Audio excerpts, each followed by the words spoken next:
News out there, one loses one's voice. I'm Francine Lacqua here in London, and here are your top stories. Oil surges, stocks drop, and Treasury yields jump as OPEC Plus stuns markets with a surprise million-barrel-per-day production cut. A Swiss newspaper reports UBS will cut its workforce by up to 30% after completing the takeover of Credit Suisse. Both banks face shareholders this week. And Tesla deliveries hit a record in the first quarter, but fall short of Elon Musk's goal of 50% annual growth.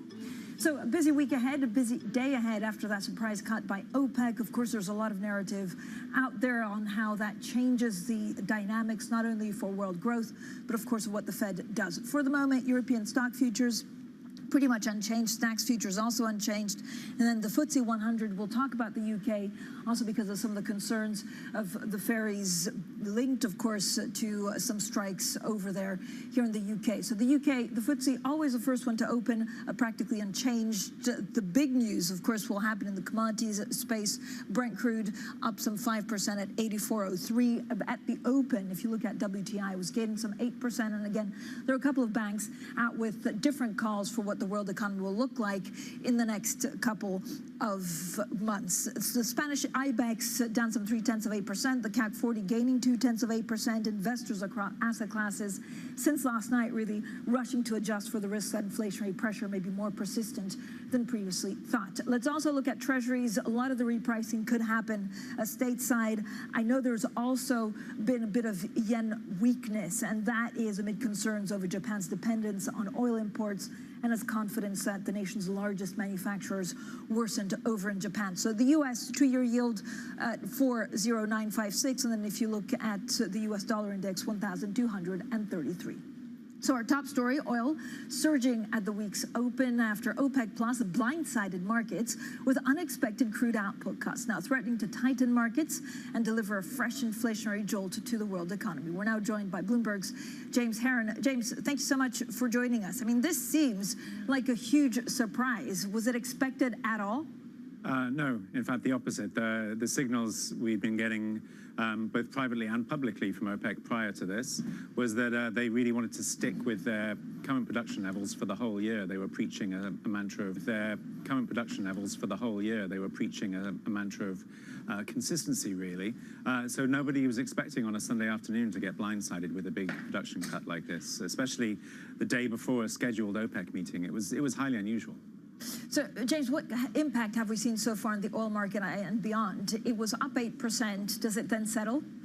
It's come down a bit after the initial surge, but I wouldn't say that we've seen the full impact. It's changed the supply-demand balances a lot for this year. We had been looking at a sort of gradual build-up in inventories in the first half because there was a bit more supply than demand. Now that probably isn't going to happen. So markets are looking a lot tighter for the first half. And the second half had already been looking considerably less ample, well-supplied than the first half. So, yeah, the rest of the year looks really uncertain now, but more bullish. So, James, what does this all mean for relations between the U.S. and Saudi Arabia? I mean, the real question is how much of this is politics and how much of it is it because they just want to defend their price? I think the price is clearly the driver here. It's the source of revenue for Saudi Arabia for their economic plans, and they have big economic plans. So I think the message we're getting from inside the country and from seasoned observers of Saudi Arabia is that they're following their own economic interests. When that aligns with the US, that's fine. When it doesn't, they're going to stick to their own guns, really. All right, James, as always, thank you so much for joining us. Our top editor, of course, for Oil and Commodities, James Heron. Now, onto the banks, and UBS is reportedly set to cut as much as 30% of its headcount after completing its takeover of Credit Suisse. Now, the move would affect more than 35,000 employees. Let's get straight to Bloomberg's Tom Metcalf, who oversees our bank coverage here in the UK. So, Tom, what does it mean for, good morning, first of all, but what does it mean for the Swiss banking market? Yeah, I mean, these are big cuts. So, Swiss media saying something like 11,000 jobs in Switzerland alone, which will not go down well there, of course. And 25,000 around the world. Here in London, we're expecting at least a few thousand from their, Credit Suisse's big investment banking unit. So, look, I mean, it's totally reshaping that landscape, and it really reaffirms what UBS are trying to do here, which is get out of investment banking in many ways, get out of those really risk-heavy, capital-intensive bits. I think the sort of quantum is about what was sort of expected, but it's interesting to see this figure of basically 36,000 people. So, big cuts, and it'll be, a really big job ahead to get those through. Yeah, I mean, it's also, I'm expecting actually fireworks at the AGM of Credit Suisse. That's tomorrow. Yeah. And then on Wednesday, we have the UBS, AGM. Do we know where the cuts come from? I mean, if you combine the two, it's basically, could they come from the Credit Suisse side or UBS, or are they just going to merge, look at all their staff and keep the best? Well, look, combined, they're about 120,000 person firm, and already Credit Suisse was saying 9,000 jobs were going to go, before all this. So, I think the majority you'd expect to come from Credit Suisse, but what we are hearing is, it's not just going to be from one side or the other. They're going to, push things together and then see, what are the obvious things to be cut. But certainly right now, what we're hearing is on the Credit Suisse side where the deepest cuts would come. So, Tom, if you look at the AGMs and, if you look at the leadership of UBS, so they have to keep the politicians on side, they have to keep shareholders, and they, of course, have to keep also the Swiss people on side. What's, out of those three constituents, who will be more problematic? I think the thing right now is making sure, kind of their home country's on side. So those regulators, we just saw in the story today that, Switzerland is launching a probe into the takeover and just kind of trying to understand how it happened and if there's sort of any kind of things that could have been done differently. So perhaps, perhaps fewer jobs could have been cut, etc. So, that's probably right now top of their mind. But, it's all those stakeholders are going to be sort of primary. So it's difficult to sort of prioritize, I think, as well. Tom, thank you so much, as always. Tom Metcalf there from our banking team. Now, coming up, core CPI remains hot in the euro area. We'll discuss what that means for the ECB and its inflation fight. That's coming up next, and this is Bloomberg.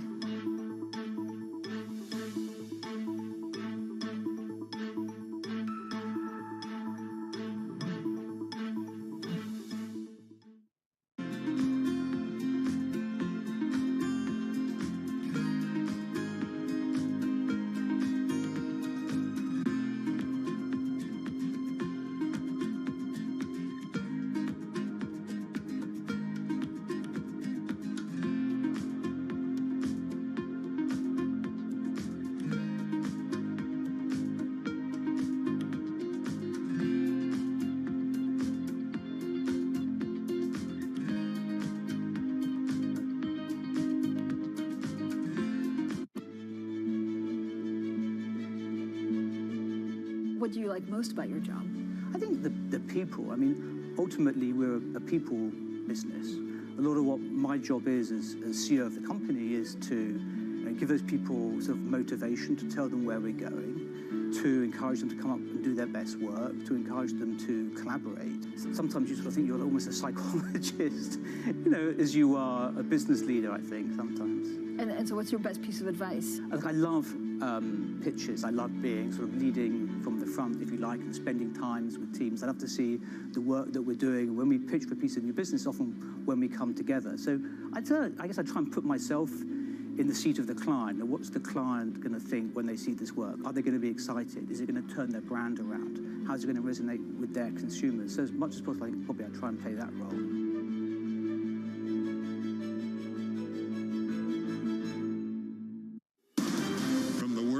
To the world of business.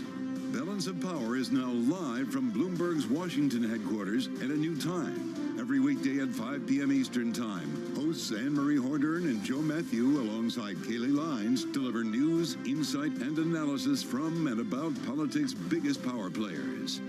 Balance of Power, now weekdays at 5 p.m. Eastern, only on Bloomberg, your global business authority. DOJ or other authorities could face bigger challenges. Next. Was going to keep rate World Cup. This is a 3. As the economic picture does. The BOK is getting ready to make a decision. Why do the biggest names in business choose Bloomberg? That is a great question. It's a great question. Great question. Great question. Best question I get all night. Bloomberg, top experts, great questions.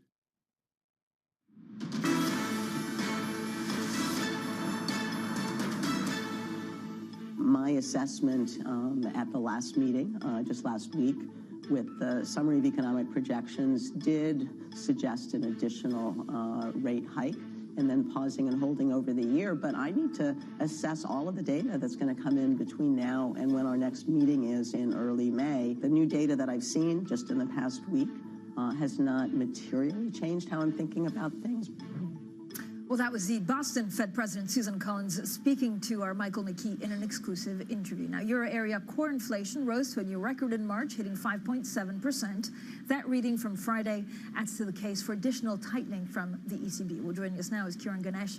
He's Global Head of Investment Communications at UBS. Kiran, thank you for joining us. I mean, there's so much going on, actually, just with that mic drop, right, from OPEC Plus and what they decided to do in terms of production cuts. What does that mean for the world economy?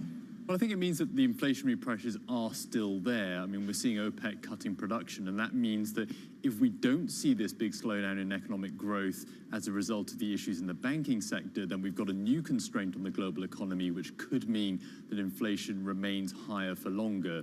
Now, we've started to see equity markets obviously performing quite well over the course of the past few weeks, but it seems as though they're quite happy to take the idea that inflation might fall as a result of the banking issues, but not about the potential implications for growth right now. So what does it mean in terms of your forecast going forward? Does it change what you think the Fed will do? Yeah, so for the Fed, we think that it's likely they're going to hit their last rate hike within the next month or two. But it's interesting what you said earlier about the ECB, because we think that they're likely to hike rates for longer. Of course, they started a bit later, and the banking issue is probably a bit less concentrated in Europe. So we think we're going to get more rate hikes from the ECB, and that means that we think the euro should appreciate against the dollar this year. Okay, is there a big unknown that could be coming our way? I know there's the banking crisis. There's a number of things that actually, I guess, could go wrong also with the China reopening and some of the figures there. Are there more black swans than we had 5-6 months ago? Yeah, well, of course, it's always uncertain to find those black swans. And if you've got a period in which the Fed has been increasing interest rates by 4 to 5 percentage points over the course of the past year, then you can get these issues arising, as we've seen in the banking sector. It is likely that there will be some other sectors where we do see some of these new risks emerging. And that's part of why we're recommending that clients right now be shifting a bit away from equities and towards bonds as a diversification play and as a safer investment right now. Kiran, we're expecting some Spanish, manufacturing data. When you look at the Eurozone, it seems it could be even more complicated to set monetary policy for this neighborhood than the U.S. Yes, of course, because you've had that inflation, coming through probably a bit more strongly, especially on the core side in the last few months. And the ECB did start the whole process later. So it does seem as though the Eurozone will need to hike rates further. Of course, we'll see what happens to growth. Our view is that we saw the worst of the growth in the Eurozone over the last winter, and it should start to get better from here. So overall, we think that the ECB will be hiking rates further and keeping rates higher for longer than the Fed will right now. What's your take on the Bank of Japan? So again, the yen extremely sensitive to anything to do with the price of oil. Yeah, it's obviously really uncertain. We've seen the Japanese markets selling off today because of that strength in oil. Japan clearly a very big importer. We think that the Bank of Japan will be reviewing its yield curve control policy, but we're not willing to take any strong positions on the yen right now, just because it's both uncertain what they do and also how the yen reacts. Of course, it's been quite surprising, in recent weeks that it's been weakening despite some of the moves we've seen from the US curve. Kiran, when you look at some of the concerns also in the UK, and the FTSE, I think, is a little bit up today, a lot of questions on whether, money will come into UK assets. Like, are there, and I know this has to do with sterling, of course it has to do with some of the other things that we saw in the budget. When do you see the moment for the UK? Yeah, well, on the currency side of things, we actually think it's starting to look more interesting now. I mean, we had been least preferred on the pound. That was a currency which we saw weakening. But now at the levels of valuation where we're at, and especially given some of the shift we're likely to see in the Fed, we do think that the pound will now start to appreciate against the US dollars. We're looking for a level of around 130 by the end of the year. So the valuation case is starting to come there for the currency. On the equity market, a lot will clearly rest on what happens with oil, what happens with financials, some of those big sectors. It has been a value play, it has performed well, but with that currency strength coming through, we don't think the UK market will do quite as well in the next few months. Kieran, is the 60-40 portfolio back? Should it be back? Well, we think certainly on the bond side of things, we think it is looking much more interesting. Over the last decade or so, many of our clients have been trying to find diversify with good yield. That's now available in the fixed income space. You're getting 3 or 4% yields and the potential that those bonds rally if we do see a big slowdown in economic growth. So we do think on the bond side of things, they are acting as a diversifier. On equities, we think overall you're likely to see volatility and not much return this year. Yeah. But again, there are pockets of opportunity in places like emerging markets, parts of the European market, which we think are lowly priced right now. So overall, we think yes. So where do you see opportunity in emerging markets?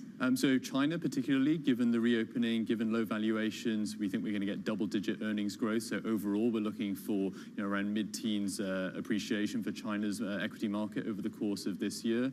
And then in Europe, things like Germany exposed again to that China story. Some of the European consumer plays, especially on the luxury side, again exposed to that China story. So that's, we think, the clearest macro opportunity right now in terms of growth. So we're looking to position in equities in that area.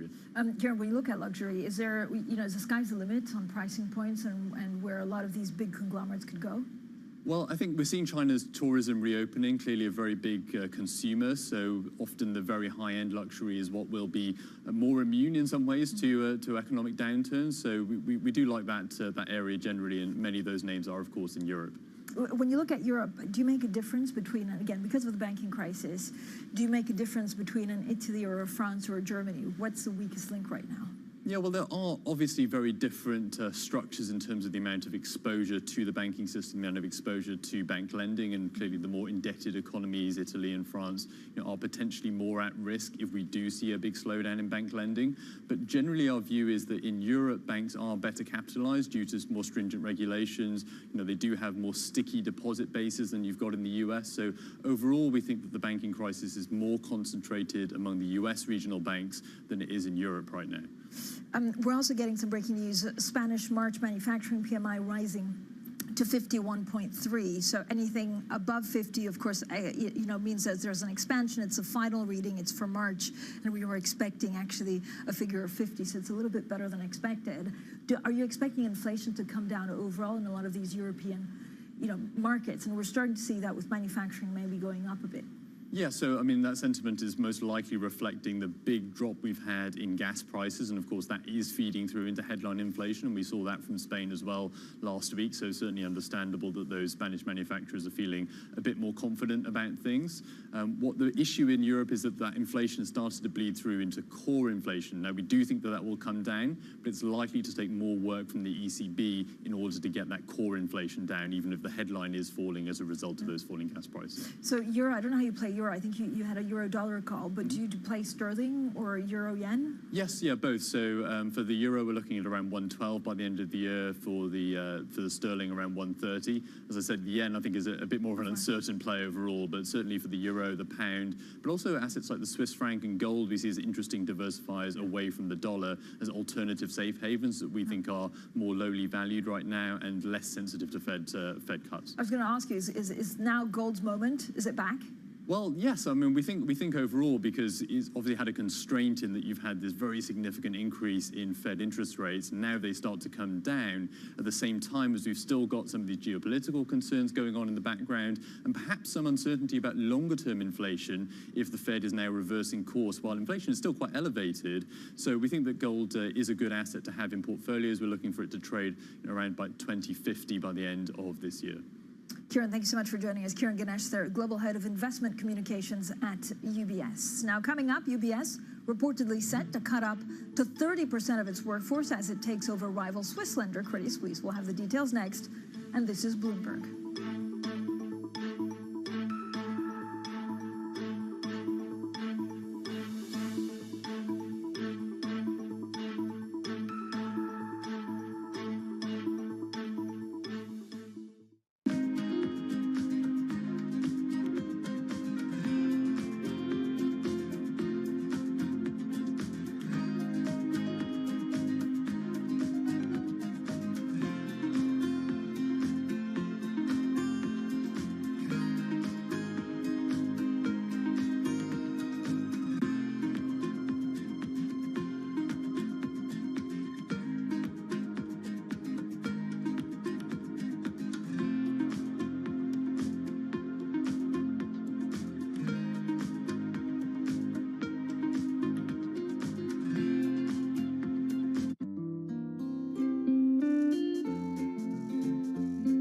of World War II into the 1950s, you mentioned that the Fed had imposed yield curve control, basically to finance the wartime deficit. They were trying to move off of that.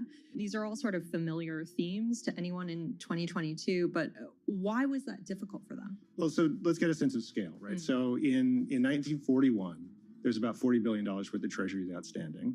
In 1945, there's about $240 billion worth of treasuries outstanding. So that's about double the pre-war GDP. If you scale that to 2019 and say, okay, COVID expenditures on the scale of World War II, that's about $40 trillion. And the question is, who's going to buy it? Yeah.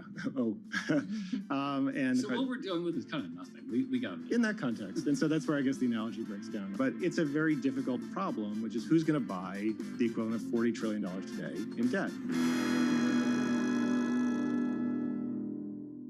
Our studios in New York and San Francisco, our new hosts have the data and analysis about the companies you know and the startups to watch, plus the interviews you don't want to miss. Watch Caroline Hyde and Ed Ludlow on Bloomberg Technology, the only daily business show dedicated to tech at a new time, right in the middle of the trading action. 12 p.m. on the East Coast, 9 a.m. in the West, only on Bloomberg Television. Welcome back to Bloomberg Daybreak Europe. Good morning, good morning. This is Bloomberg Surveillance. Welcome to Bloomberg Markets, trying to open. This is Bloomberg Technology. And welcome to Balance of Power. This is Bloomberg.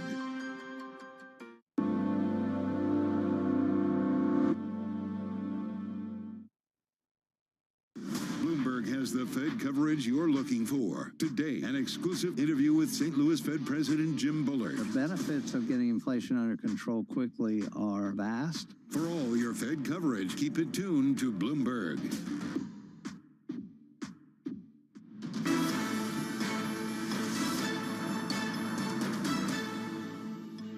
I think we are still a substantially unsustainable inflation country unless the economy turns down fairly hard in response to the credit issues raised by the banking system.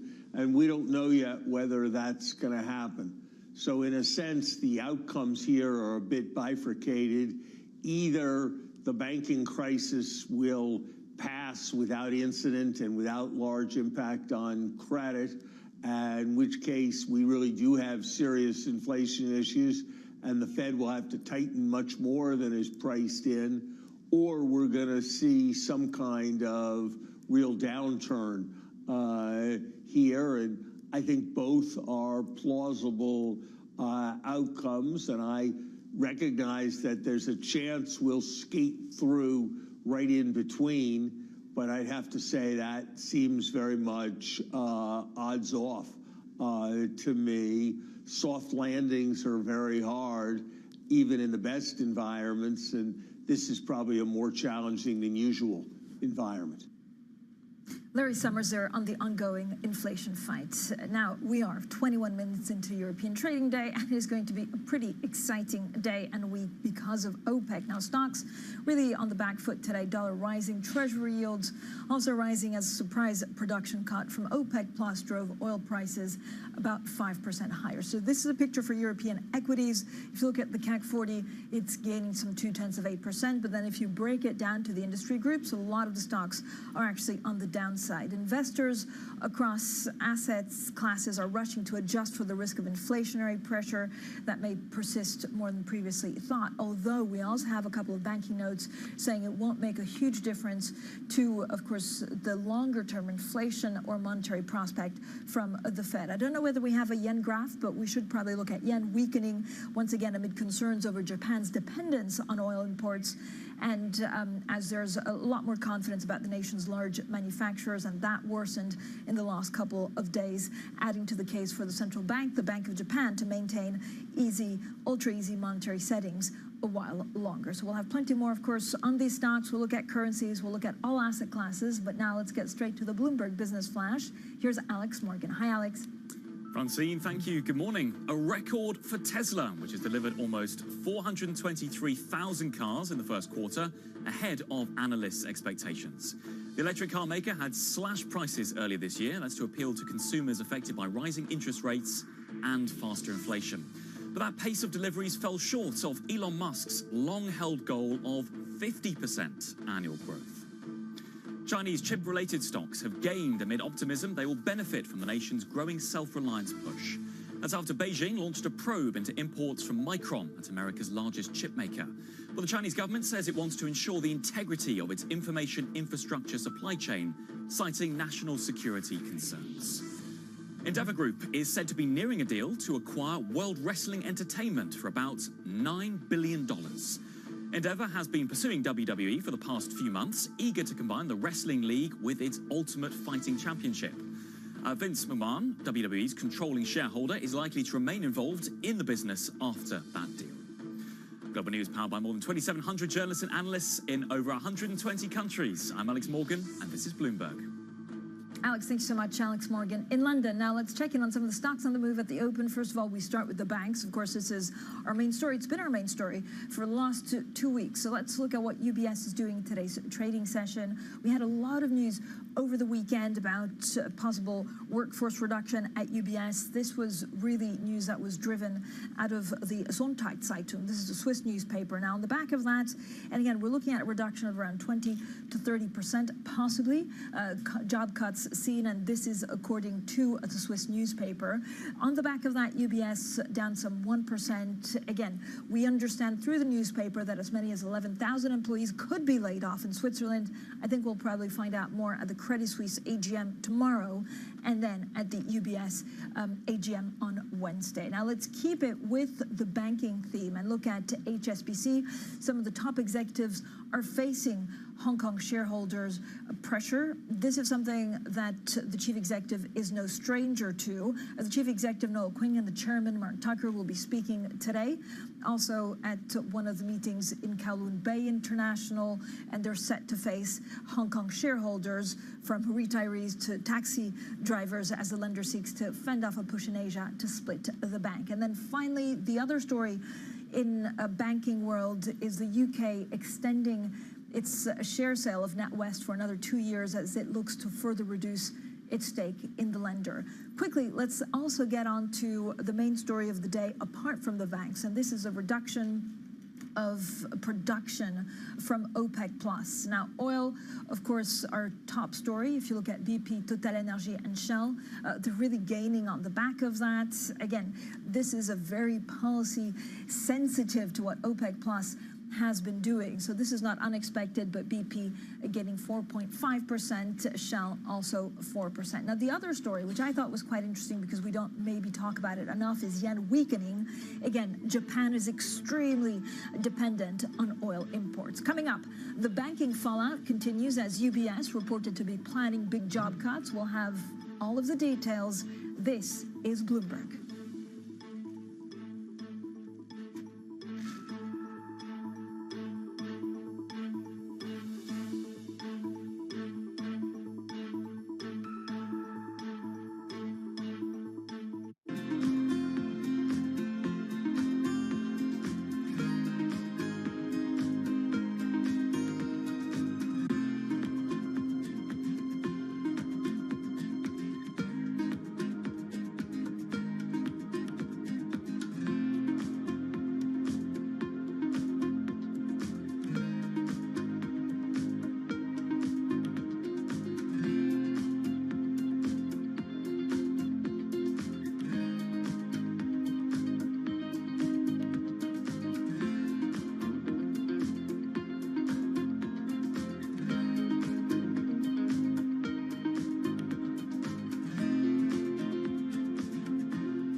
Is the chance of humankind to really understand itself. How much of that is true? How confident? Did you actually overachieve? Did you, back then realize that we would be using AI in many different jobs?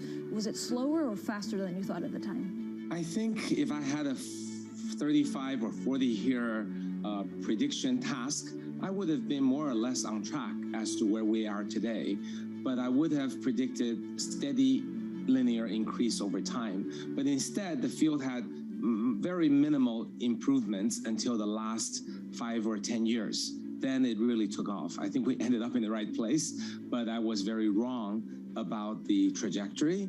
To this date, we still know very little about how the brain works, but these machines are getting ever more powerful. And I feel in some sense, we did end up learning what human intelligence is by learning what it is not. If we exclude all the things machines can do better than us as what makes us unique in our human intelligence, then now we can rule out many, many things, because AI or machine learning has become so good at so many things that what's left must be the key aspects of human intelligence.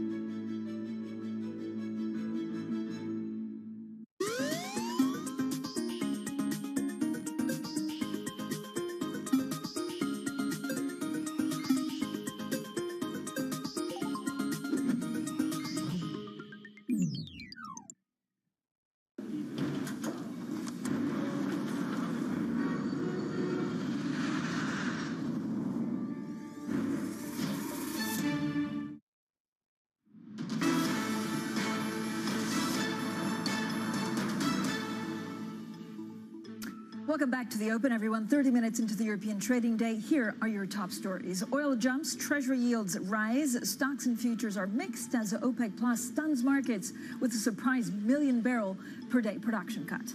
A Swiss newspaper reports UBS will cut its workforce by up to 30% after completing the takeover of Credit Suisse. Both banks face shareholders this week, and Tesla deliveries hit a record in the first quarter but fall short of Elon Musk's goal of 50% annual growth. Now, we also look at, of course, Hugh Pill, the chief economist at the Bank of England, always interesting and always forward-looking. Now, he has just been talking, saying that inflation is still much too high. I don't know whether it's having a huge impact on sterling 123.11. He's saying, look, the banks are well capitalized, and that will help combat inflation.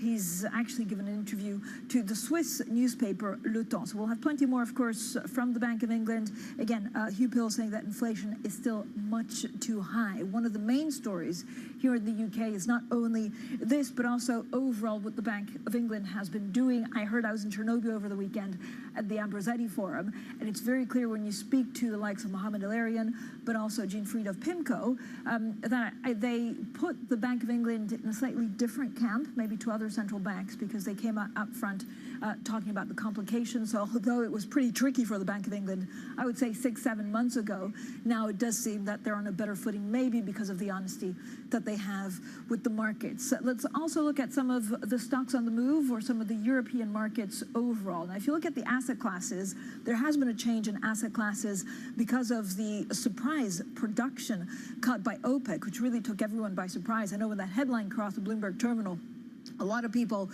did double takes, and the WhatsApp messages were 100% on fire. If you look at stocks, they're pretty much unchanged. The FTSE 100 is gaining 0.5%. Again, that's also because it's very oil-rich with BP and Shell.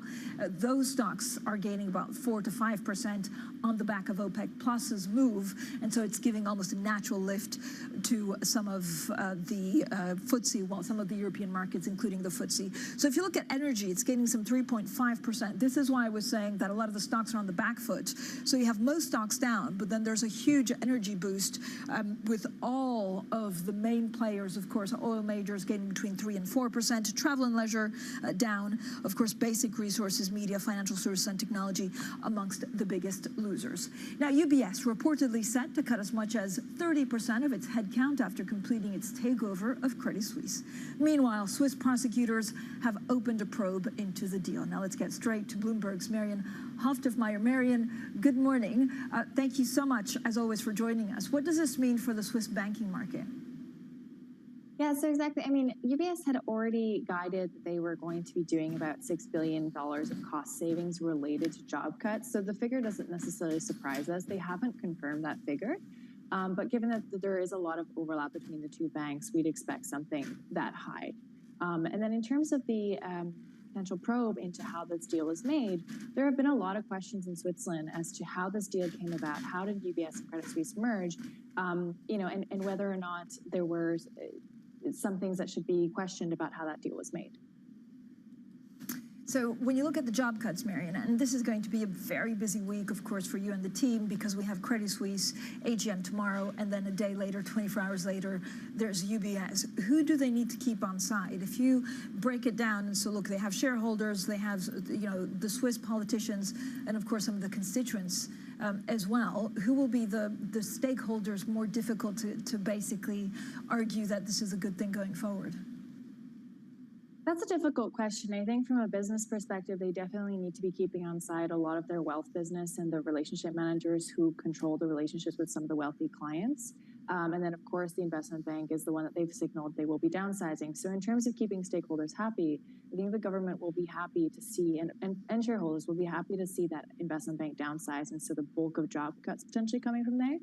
But then you have to think about just how many countries the banks operate in and how much influence the governments might have in those reduction plans for the workforce, right? So in Switzerland, you often have these sort of things, these sort of plans that come up in place where the banks have to offer an opportunity for that person to find another job within the bank. So these large-scale workforce reductions are actually quite complicated to navigate. Marion, thanks so much, as always. Marion Halftermeyer, they're, of course, one of our lead reporters on UBS and Credit Suisse. Now, joining us now is Johan Scholz, equity research analyst at Morningstar. Johan, when you look at the banks, and thank you for joining us this morning, when you look at the banks, are we going to see more mergers like this, or is this a one-off? I think, actually, Francine, the challenge in the European banking space for cross-border mergers has always been, that there's not centralized deposit insurance, which kind of makes the economics of such a deal not really working. So, I think this is an isolated incident in the sense that, even the Swiss authorities did not really want to concentrate risk to the extent that they are now in this mega bank that will be formed out of the merger of Credit Suisse and UBS. Johan, this is a huge task in putting these two banks together, and we heard from the UBS chair, Colm Kelleher, saying this is probably more complicated, certainly, than anything he's seen in 2008. What will a success look like? Yes, I think that's where the challenge is going to come in, even to execute, on the cost savings that UBS already indicated that they want to take out of the business, the merged entity. That would almost be the easy part to an extent. The more challenging part is actually going to be to hold on to revenue in the process and to limit revenue attrition, to prevent clients from leaving a combined entity. Even in the run-up to the merger, Credit Suisse lost about 20% of its deposits, following on from losing 20% of its deposits in the fourth quarter of last year. So, I think it's really going to be challenging to hold on to revenue and actually make the cost saves work. So how do you do it, Johan? I mean, is there something that they need to offer to make sure that there aren't outflows, in the next foreseeable months for UBS? I think the first step would really be to actually retain your most talented employees, retain the relationship managers that control the relationship with clients, to offer them the sense of safety, that they can see a viable career for themselves at the integrated UBS. And, I think from that, you'll get the sense of stability flowing to clients. And, I think that will be also the key to communicate a message of stability, because at the end of the day, that is the key consideration for clients. Johan, there's a great story in the FT. They spoke to the Julius Baer chief executive, and he says that the banking confidence crisis is far from over. Do you agree? Yes, I've got a bit of a mixed view on that. I think if you look at what we saw at Credit Suisse I don't want to call it a completely isolated incident, but it was a lot of idiosyncratic Credit Suisse specific factors at play. I think the broader implication, though, and there I would agree, is that what we've seen is that the resolution process that we've got in place for banks currently, regulators were actually afraid to go down that path because of concerns about wider systemic risk. So, yes, I think there's still some unresolved issues in terms of how do we go about in a resolution of banks without actually having a broader impact that crystallizes into systemic risk. Johan, does it mean who's next then? Is it the most vulnerable in the banking sector? Well, I think hopefully we've kind of stemmed the current problem, but yes, the market will always look towards the weakest players in the market. But I have to say that there's no European bank that's got anywhere close to the kind of challenges that Credit Suisse faced, and definitely no European bank has got any of the issues that brought Silicon Valley Bank to its knees. Johan, thank you so much. Johan Scholz, their equity research analyst at Morningstar. Coming up, oil faces a manic Monday as markets are blindsided by an unexpected OPEC Plus production cut. We have more on that story next, and this is Bloomberg.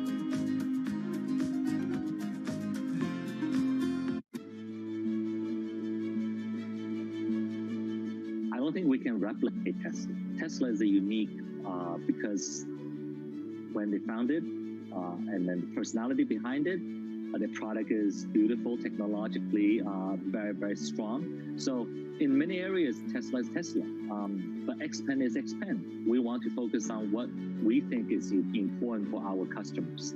Our customer like beautifully designed vehicles, either it's large SUV or sports sedan. We believe we have a very, very appealing family look that our customers is really attracted to. They like to have user-friendly features inside the cabin that has a technology feel. It's very smart. It enables them to really utilize the vehicle that's different.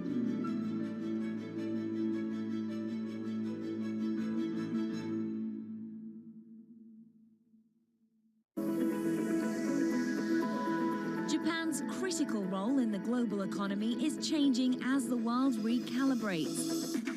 After decades of stagnation, Japan's leaders are forging a more innovative and sustainable path forward to revitalize the nation. Corporate giants, policymakers, and pioneers tell us how they're doing just that. Every week on Japan Ahead, right here on Bloomberg Television.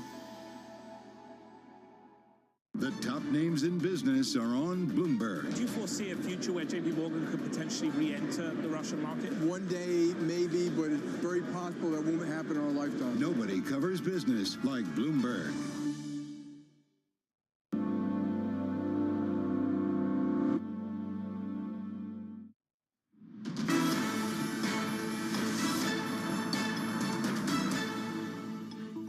Welcome back to the Open, everyone. 42 minutes into the European trading day. For the moment, if you're invested in energy stocks, you're not doing too badly. And overall, that's also helping a lot of the stocks, if not gain, stay unchanged. The FTSE 100 getting some 0.5%, of course, because it has so many of these oil majors. Now, oil surged at the week's open after OPEC Plus blindsided markets with unexpected crude output cuts, threatening to tighten markets and delivering a fresh inflationary jolt to the world economy. Now, for more on all of this, we're joined by Bloomberg's James Heron. James, great to see you again. So why has OPEC Plus made this pretty big surprise production cut?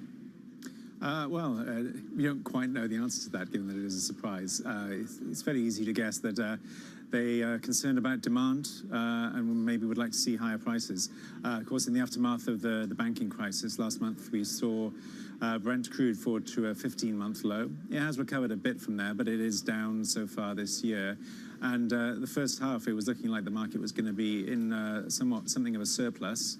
And so they clearly have acted to prevent that. So what impact, James, have we seen so far in the oil market and beyond, and what does it mean for the next month? Well, prices have risen in reaction to what happened yesterday. As much as 8% early this morning. They've pared those gains a bit. And now, as the pundits and the market watchers digest this, people are talking about potentially the return of $100 oil. Just a couple of weeks ago, we were seeing some bullish predictions of $100 oil plus for the second half. Maybe now some of those forecasts will be brought forward a bit. James, what does this all mean for relations between the U.S. and Saudi Arabia? How much of this is actually politicking? It seems to be more driven by the economic interests than politics. But Saudi Arabia really is pursuing its own economic interests and somewhat disregarding those of the U.S., which clearly would like lower oil prices and lower inflation. So it has a potential to create a bit of tension between Saudi Arabia and the U.S., but no more than has been the case for quite some time now, at least for the duration of the Biden administration. James, is there anything that the U.S. can do actually now to get Saudi Arabia back on side? And do we know who asked for this production cut? It's unclear, really. The U.S. has limited options, really. Its ability to persuade Saudi Arabia seems limited because, as we know, last year Biden made a historic trip to Saudi Arabia, met with Mohammed bin Salman, the Crown Prince, and didn't get much to show for it. And its ability to act on its own by, say, releasing strategic stockpiles is also limited because it released so much from them last year, and they're looking quite low now. James, thanks so much, as always. James Heron there on the very latest on OPEC Plus. We're also getting some breaking news out of Italy. This is Italian manufacturing PMI. We did have the Spanish one a bit better than expected. The March manufacturing in Italy actually worse than expected, so it's fallen to 51.1. Anything above 50 still means that there's an expansion, so it's not as terrible as it could have been, but overall I think we were expecting a little bit more. Again, it is a bit backward looking. So if you look at some of the figures, it's not having a huge impact on euro-dollar. We were expecting actually a figure of 51. The prior was 52, so it's a little bit less good than expected. We'll have plenty more, of course, on some of these data points in Europe. Now let's get straight to the Bloomberg First Word News with Alex Morgan. Hi, Alex. Francine, thank you. Donald Trump will plead not guilty to criminal charges related to payments made to an adult film star when he appears in a Manhattan court on Tuesday. The former US president's lawyer told CNN that the payments were previously investigated by the Federal Election Commission and the Justice Department, which found no violations. Trump says he will leave Mar-a-Lago at 12 p.m. today to head to Trump Tower in New York. Finnish Prime Minister Sanna Marin has lost a close parliamentary election to a pro-business opposition group. In a tight three-way race, Marin's Social Democrats came third behind the National Coalition and the far-right Finns Party. Well, the National Coalition will need to work with one of those other blocs to form a new government. And Parisians have voted to ban electric scooters. According to reports, 89% of those who voted in a referendum called for the battery-powered devices to be outlawed. That move follows a rising number of people killed or injured in the French capital. Critics, though, have raised concerns about low voter turnout in that referendum. Global news powered by more than 2,700 journalists and analysts in over 120 countries. I'm Alex Morgan, and this is Bloomberg. Alex, thank you so much. Alex Morgan in London. Now, let's get to your stocks on the move with our Joe Easton from our equities team. Hi, Joe. What do you have? Right, Francine. So it is all about those oil companies today. Everywhere you look on the screen, we're seeing energy stocks jumping following this move higher in crude futures. One of those firms that's really benefiting is BP, up around 4% and adding to the massive gains that we've seen this year given their share buyback news. However, one sector that isn't liking this news is the airlines. IAG, the owner of British Airways, of course, and also Iberia in Spain, dropping down 1.9%, given this higher energy prices will feed through into jet fuel costs and increase the costs for those companies, weighing on margins. Then I'm also looking at DSV. This is a shipping and logistics company over in Copenhagen, a big firm, around $40 billion in market cap. They've actually sold stock at a 6% discount in order to fund some M&A they've done over in the US. Shareholders not really liking that one this morning. Then the last one, this one is a little bit off-piece. This is Burford Capital, up 32% in London. This is a litigation financing firm which had a positive ruling in New York on Friday between a case between the Argentinian government and an energy firm there that Burford had backed. That could be set for around $7.5 billion in payouts, and the stock in London, as I mentioned, soaring by around a third, adding to gains that we saw late in trading on Friday. Joe, thank you so much. Joe Easton there with equities we need to watch. Coming up, Tesla misses Musk's growth goal despite reporting record sales. We'll have more on that next, and this is Bloomberg.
Expensive cities have a lot going for them. But if you live in one, you've probably noticed that these big, expensive cities keep getting more, well, expensive. You could always move away. You might have just started working remotely, so there's really nothing keeping you there. But then again, moving is a hassle. Well, what if someone paid you 10 grand to do it? What if they threw in free office space, a bicycle, or a gym membership? Programs in cities and states around the US are doing exactly that, and they're getting a lot of interest. We've had over 50,000 applications. About 90,000 applications. We've had over 1,800 applicants from all over North America. So are these nascent programs actually beneficial to their communities and the workers joining them? Or are they little more than flashy advertising campaigns for places looking for an injection of fresh talent?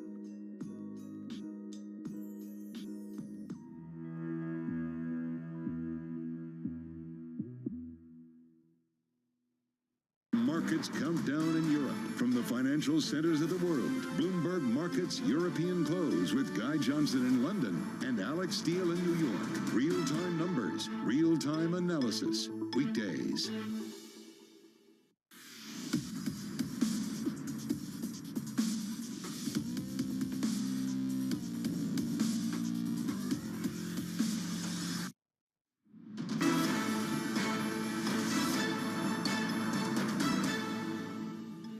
Welcome back to the Open, everyone. 22 minutes into the European trading day. It's all about oil and, of course, the impact this has on a lot of the oil majors, gaining between 3 and 4%, and then everything else figuring out whether that leads to higher inflation and whether that leads to higher interest rates. For the moment, European stocks gaining between 0.2%, and then the FTSE, the outlier, simply because it's very oil-rich with Shell, but also BP. Now, we're also getting some breaking news out of France. France, March manufacturing coming in at 47.3 instead of the preliminary 47.7.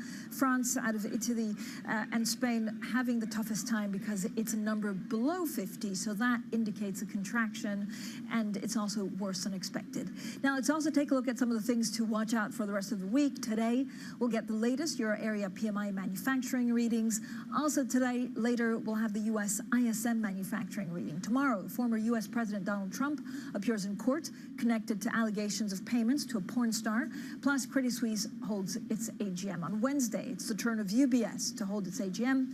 We'll also have the U.S. ISM services data on Thursday. The China Caixin PMI services reading is released. Plus, we'll have the U.S. initial jobless claims. And on Friday, we'll have U.S. non-farm payrolls. It's also Good Friday when markets in the U.S. and much of Europe are actually closed. Now, Tesla reported record deliveries in the first quarter of the year. The car maker fell short of Elon Musk's 50% annual growth goal.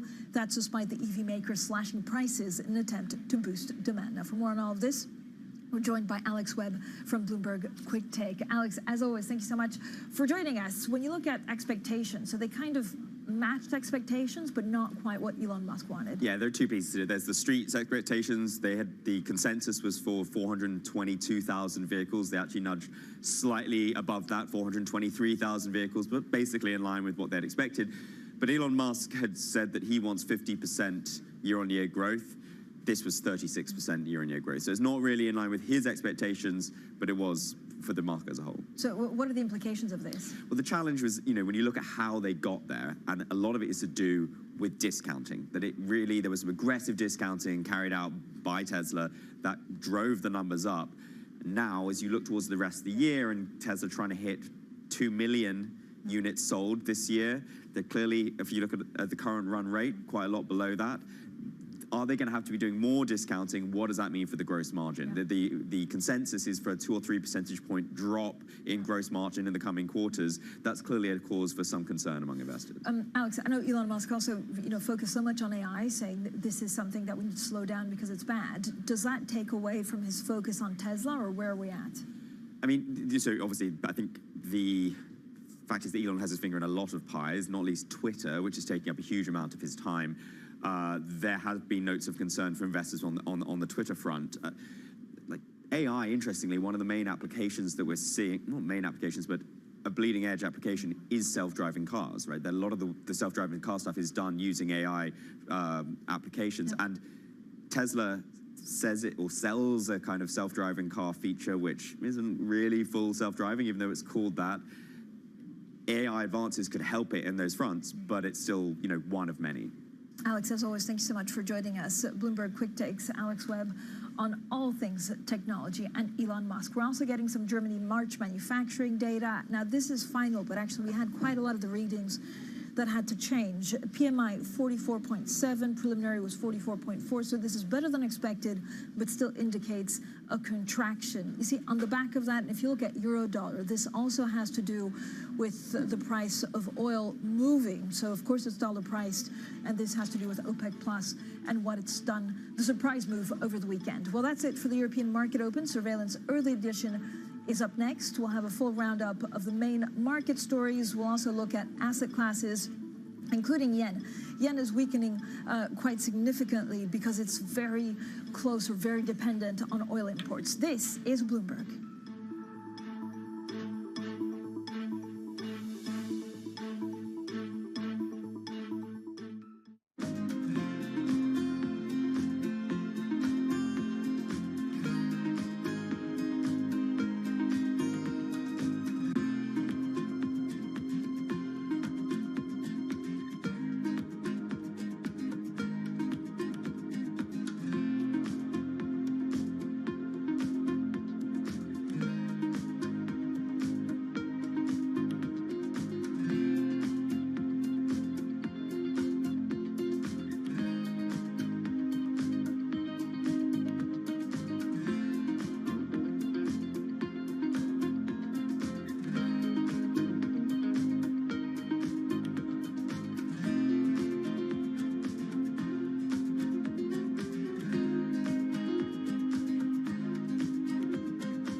brainchild of Apollo CEO Mark Rowan.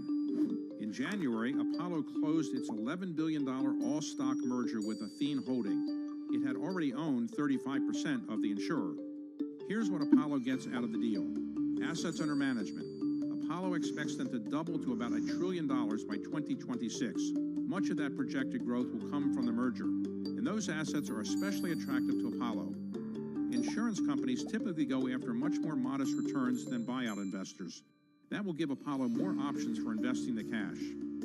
Athene is a steady provider of fee income. It has grown into one of the nation's biggest holders of fixed annuities, those retirement savings products favored by risk-averse customers. The merger will also allow Apollo to simplify its governance. It gave up its dual-class share structure and adopted a one-share, one-vote plan. The hope is that will eventually lead to Apollo's inclusion in the S&P 500. Access the financial world on demand. Hear from leading economists, policymakers, and industry experts via live and on-demand webinars, only from Bloomberg. Start exploring to see what's moving the markets. Visit Bloomberg.com/webinars. Information you want, analysis you trust. Everything you need to get set for the start of U.S. trading. Watch Bloomberg The Open with Jonathan Ferro. Weekdays on Bloomberg. Get your fixed income fix. Watch Bloomberg Real Yield every Friday at 1 p.m. Eastern, right here on Bloomberg, your global business authority.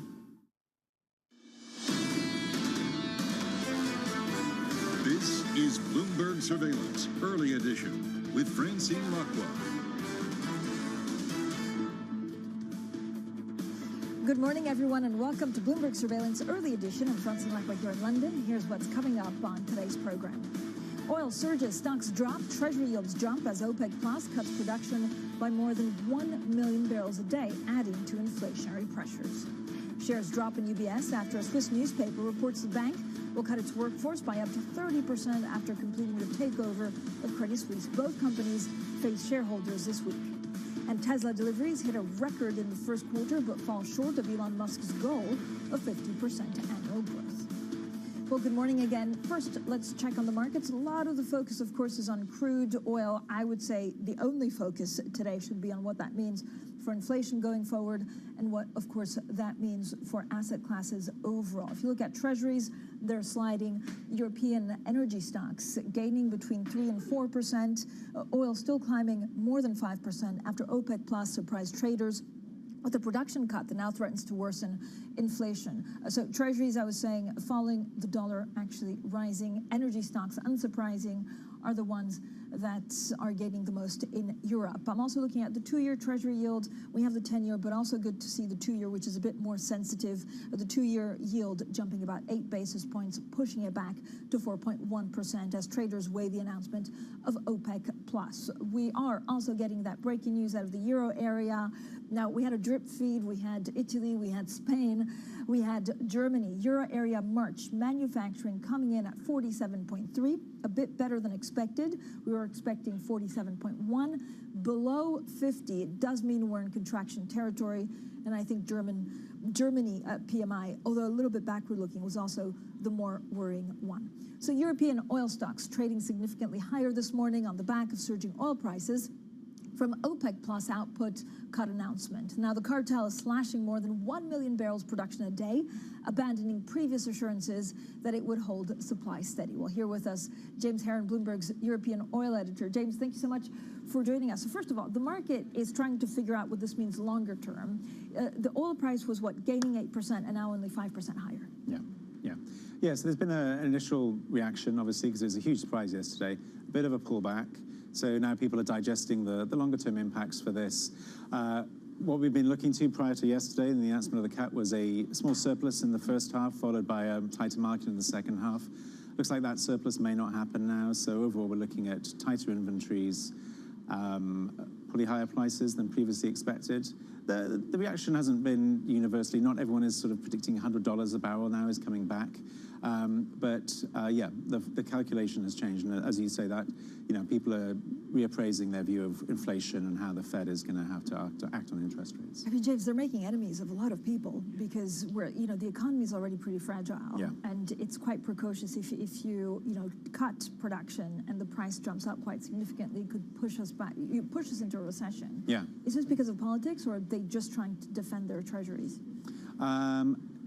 Mostly by OPEC. When OPEC acts like this, it's driven by the price of oil, really. They don't say that it is, but it is. Yeah. And their concerns about the strength of demand.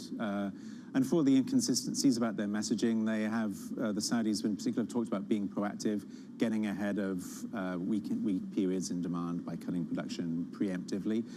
So it appears that might be what they're doing now. But yeah, certainly in the terms of the broader economy, it doesn't help. It means that inflation, which has been driven a lot by energy prices, could be higher.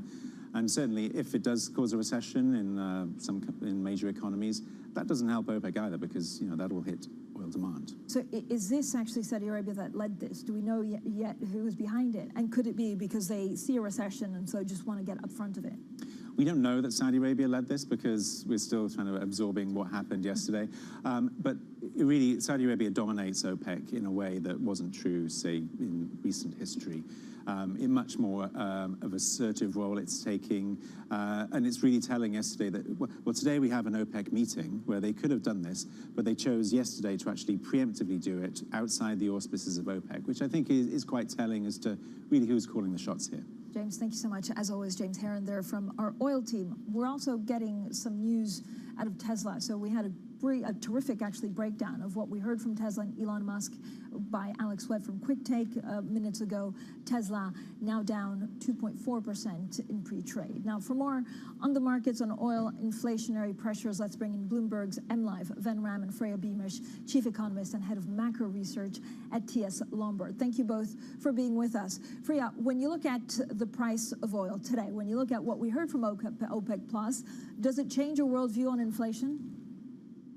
Yeah, it does to a certain extent. The problem is that central bankers probably won't see it in the same way as I see it. So central bankers are very fixated at this stage on bringing inflation down and focusing on what's going to happen to inflation expectations. When I think a supply shock like this, I think, okay, well, prices are going to rise. It's going to destroy demand, and that's going to feed into recession, as you were sort of alluding to. But central bankers are still very worried about these kind of inflation expectations and wage price spirals and trying to put inflation back in its box. So I think the way it's going to impact on yields is going to be feeding through that channel rather than kind of what immediately happens to demand as a result of a rise in prices. Van, do you agree with that? Yes, I completely agree with that. Central banks, particularly the European Central Bank, are going to prioritize fighting inflation over saving the economy. From what we got with the PMI numbers just this morning, it shows that the economy is much more resilient than we thought. And even the ECB is going to be prepared to say, okay, we can tolerate some weakness in the economy, but we need to nail inflation down. And last month's inflation trend shows that, coal prices are rising at 5.7%. That's not acceptable to the ECB, which by its own estimate was expecting 5.3% this year. And with the oil production cut, that's going to be probably revised higher in June. So I think there's a lot more to come in terms of the rate space, in terms of the rate hikes. Freya, are we now 100% convinced that the energy market is moving back into over-tightening because the spare capacity is gone? Or there's another narrative in saying OPEC is just getting up front of a recession, which would have destroyed demand anyway? I think probably I would fall into the latter camp somewhat more because, we have been calling for a recession this year. And it's not always clear ahead of time what is actually going to cause that, but we do now have a clear catalyst for that recession, which is the SVB and the Credit Suisse shock. Central bankers are still at this stage in the game very much in the teeth of this sort of dilemma between what's happening with inflation and the cracks appearing in the economy. But I think over time that will turn out to have been a sort of a false dilemma, in the sense that the financial sector and the real economy, which is where inflation is being driven, are not hermetically sealed, which is to say that as the cracks are appearing in the financial sector and the central banks are sort of draining the swamp, but trying to redirect the contours of the swamp, but through the discount window and the new programs to lend to the banking sector, they're continuing to sort of tighten conditions, and they're continuing to make things difficult for the financial sector, which tightens down on the supply of credit to the economy.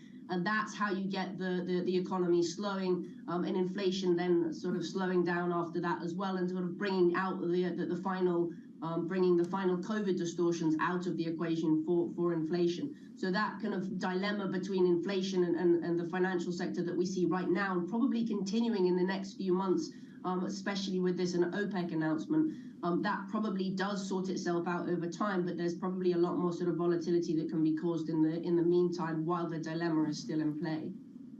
But Freya, is the China reopening a forgotten narrative? And actually, what does that mean to push inflation up? And are you expecting any cuts from the Fed this year? I think with the China reopening, we will see some strong activity data in terms of Chinese domestic demand. It's more a kind of a release of pent-up demand. It's nowhere near as strong as what we saw in developed markets. There wasn't as much accumulation of savings over the pandemic. And in complete contrast to what happened to developed markets, there's actually been a destruction of wealth in the property market, and also in equities that more than outweighs all of the saving that has got the accumulation of saving that has gone on over the course of the pandemic. So as a result, what you're left with is a release of pent-up demand in the first half that goes mainly into China services sector, and there's not so much of a spillover into the rest of the world. When we look at the leading indicators for China, of course, my favorite being M1 growth, that gives us very little conviction that you can get continued recovery into the second half of the year. So I don't really buy into the narrative that China is going to be a kind of further source of inflation that developed market economies are going to have to worry about. Ven, do you look at the Phillips curve, or is there anything else that you look at to give us an indication of what happens to Fed and Treasuries? I think what I'm looking at in the immediate aftermath of the banking crisis is the spread between high-yield bonds and investment-grade bonds. Last week, we saw that blowout. In the past 10, 15 days, we have seen that blowout to one standard deviation mean. If it goes back, it's come off now because, we have seen a bit of relative calm in the markets. But if it goes back to 2 standard deviation levels, that would definitely herald a recession, and that would stop the Fed on its tracks from raising rates. I think that considering the calm in the markets, I think they will get to 525 because May is around the corner. They will get to 525. It is what they do in June that is likely to be more interesting because they will have converged on the dot plot for a target of 525 as well. Freya, this is a big week, of course, not because we're only trying to figure out what this means for the Fed, but also it complicates matters for the ECB, and then you have the Bank of Japan with a new governor in charge. Of course, this is a country that's also extremely, heavy importer of oil and extremely oil sensitive. Out of those 3 central banks, what do you worry about the most? I think the Fed is really sort of leading the charge. The euro area, the ECB is sort of lagging that story. So what we're seeing is the deposit destruction that's the result of QT and the kind of the sales of bonds by money market mutual funds. This is all sort of draining the swamp, if you like, because they said that the Fed seems to, at this stage, be able to redirect liquidity within the banking system, funds within the banking system, so that they can continue tightening policy. So that's what's happening with the Fed as far as we can see. The ECB is just sort of the same thing, but lagging behind that situation, and with a stronger small bank sector, because there hasn't been so much of a sort of regulatory creep with regards to keeping the smaller banks in check as well in the euro area, which is to say that the euro area small banks appear to be stronger. With the Bank of Japan, what we're sort of, I hope what they are sort of hoping, I think, is that you do see this kind of path opening up through the middle, where you get a US recession, you get a global recession, and they're able to do their normalization of policy, which I think already is very dedicated to. without causing too much of an increase in yields. Because I think when we look at the Japanese banking sector, when we talk about where there is interest rate risk in the world at large, the Japanese banking sector, particularly the smaller banks, is one of those places. We've written a lot about kind of the external balance sheet in Japan, with a lot of kind of maturity mismatches there, funding in short-term dollar markets and flowing through the Cayman Islands and potentially into China as well. So where you really have a problem is when there's a souring of assets in terms of the private sector, rather than any kinds of problems that we saw with SVB, where the asset in question was treasuries, was government treasuries. So we're seeing prices in treasuries, broadly speaking, decline. Broadly speaking, increase and yields decline, and that sort of solves the problem with SVB. Where you have more of a problem is where there's a sort of a doom loop, and you get sales in the underlying asset that is at question, and that can happen if you have maturity mismatches, as we see in the Japanese external balance sheet. So a lot for ways. Freya, thank you so much, Freya. Thank you so much, Freya Beamish, there, Chief Economist and Head of Macro Research at TS Lombard, and our very own Venram. Coming up, UBS reported to slash up to 30% of its workforce after taking over Credit Suisse. We'll have plenty more on that shortly, and this is Bloomberg.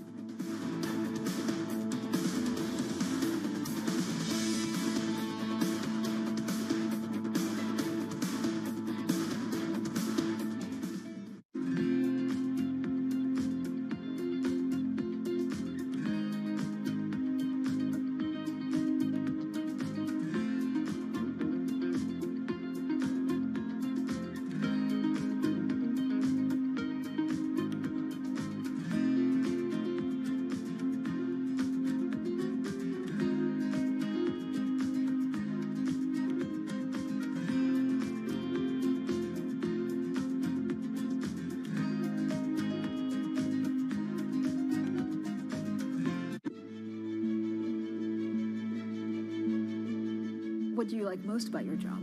I think the people. I mean, ultimately, we're a people business. A lot of what my job is as CEO of the company is to give those people sort of motivation, to tell them where we're going, to encourage them to come up and do their best work, to encourage them to collaborate. Sometimes you sort of think you're almost a psychologist, as you are a business leader, I think, sometimes. And so what's your best piece of advice? I love pitches. I love being sort of leading from the front, if you like, and spending times with teams. I love to see the work that we're doing. When we pitch for a piece of new business, often when we come together. So I guess I try and put myself in the seat of the client. And what's the client going to think when they see this work? Are they going to be excited? Is it going to turn their brand around? How's it going to resonate with their consumers? So as much as possible, I think probably I try and play that role.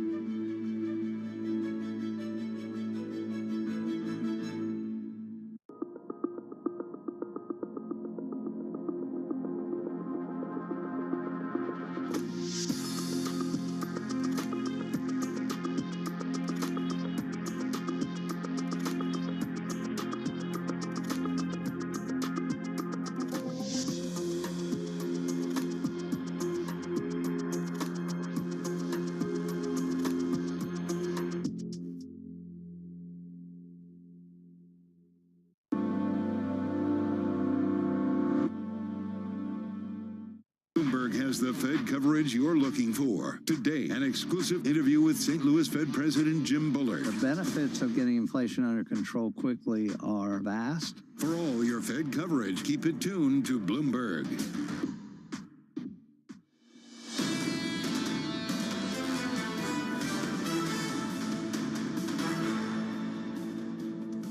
Economics, finance, politics. This is Bloomberg Surveillance Early Edition. I'm Francine Lacqua here in London. Now, UBS shares open lower this morning. This as a Swiss lender is reported to be planning to cut as much as 30% of its headcount after completing its takeover of Credit Suisse.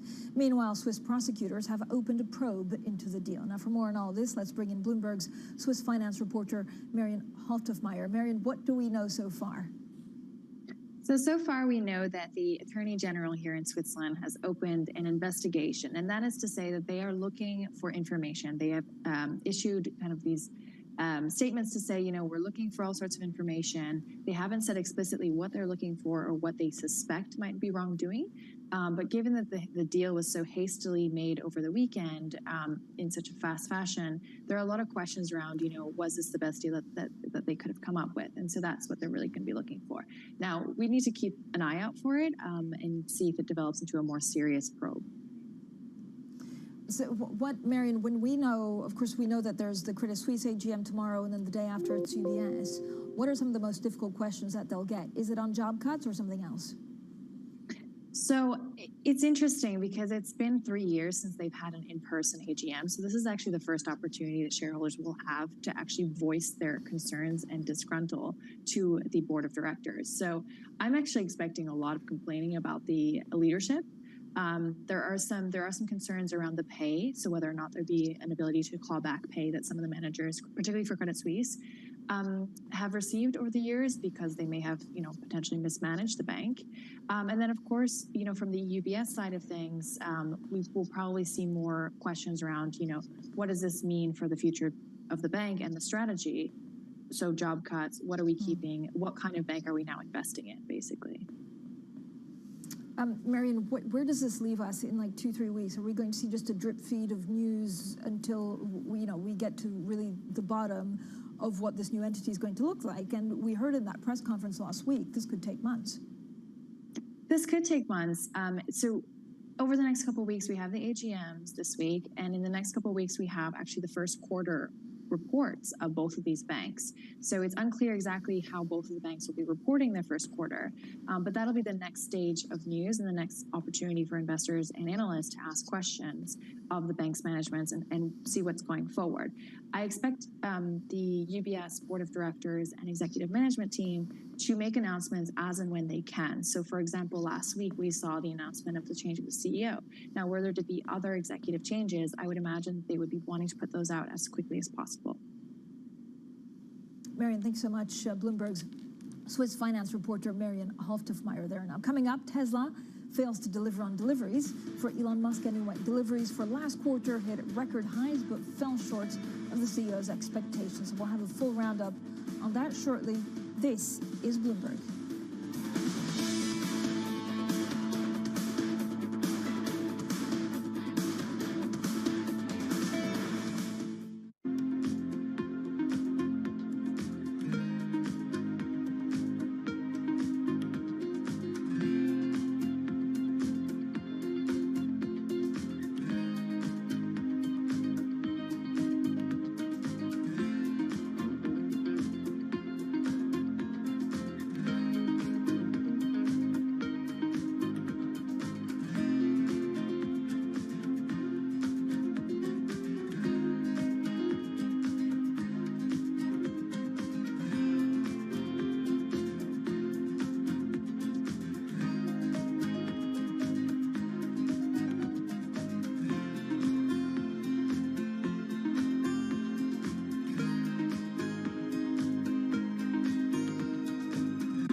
Coming out of World War II into the 1950s, you mentioned that the Fed had imposed yield curve control, basically to finance the wartime deficit. They were trying to move off of that.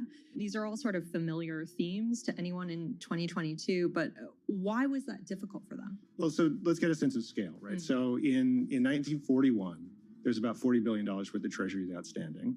In 1945, there's about $240 billion worth of treasuries outstanding. So that's about double the pre-war GDP. If you scale that to 2019 and say, okay, COVID expenditures on the scale of World War II, that's about $40 trillion. And the question is, who's going to buy it? Yeah.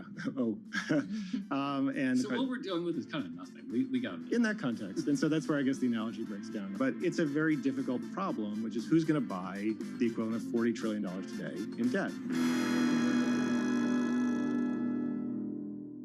Bloomberg UK, your source hours for news and analysis covering the biggest challenges facing the UK government, economy, financial services, and markets. Tax cuts should not be the priority. It's about a credible plan for growth over the next 2-3 years. In this post-Brexit world, how do you see actually servicing your clients? It was disruptive, and it's going to have implications to how capital raising works. Now we're having the perfect storm in the UK. Watch Francine Lacqua Thursdays at 9:30 a.m. only on Bloomberg, your global business authority. BSO Now is your online home for weekly Boston Symphony Orchestra and Boston Pops performances. See new concerts that go behind the scenes, plus acclaimed archival concerts. Visit bso.org/now, where the music plays on. BSO season sponsor, Bank of America.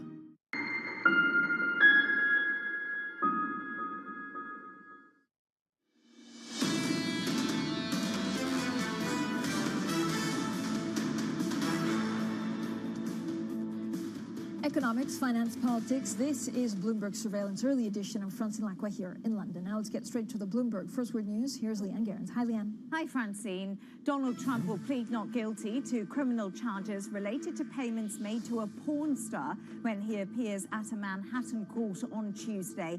The former U.S. president's lawyer has told CNN that the payments were previously investigated by the Federal Election Commission and Justice Department, which found no violations. Trump says he'll leave Mar-a-Lago at midday today local time to head to Trump Tower in New York.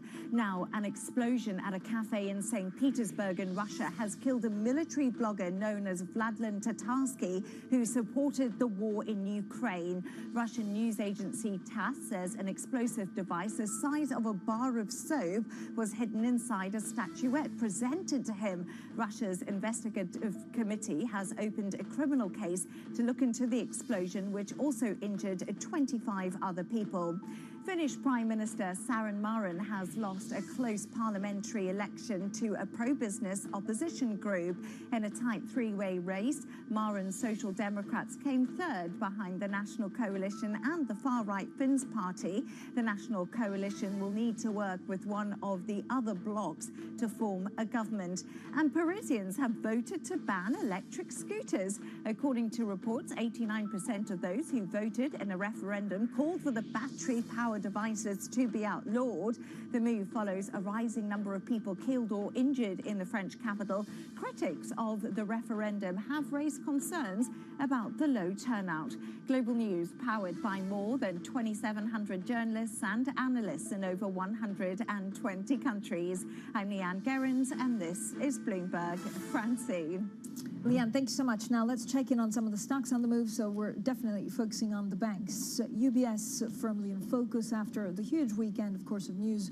We also found out separately to the job cuts. So the job cuts were reported by a Swiss newspaper, but we also understand that the Swiss prosecutor will probe the Credit Suisse deal. So UBS down 1.5%, and then the UK government extending a plan to sell more of its stake in NatWest Group for another 2 years. You can see NatWest on the back of it gaining 1%. Coming up, Tesla deliveries hit record levels last quarter. We'll have a full roundup on that. This is Bloomberg.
think we can replicate Tesla. Tesla is a unique because when they found it, and then the personality behind it, The product is beautiful, technologically very, very strong. So in many areas, Tesla is Tesla, but expand is expand. We want to focus on what we think is important for our customers.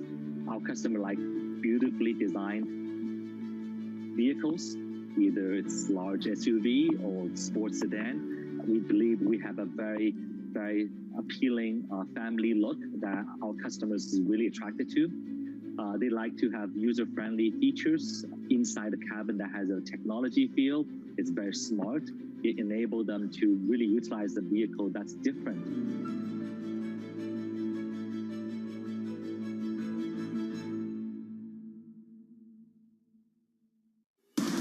From the world of politics to the world of business, Balance of Power is now live from Bloomberg's Washington headquarters at a new time. Every weekday at 5 p.m. Eastern Time, hosts Anne-Marie Hordern and Joe Matthew alongside Kaylee Lines deliver news, insight, and analysis from and about politics' biggest power players. Balance of Power, now weekdays at 5 p.m. Eastern, only on Bloomberg, your global business authority. This month, Bloomberg brings you the latest from China's 14th Annual National People's Congress, including China's COVID recovery, economic outlook, and geopolitical tensions. Continuing coverage this week on Bloomberg.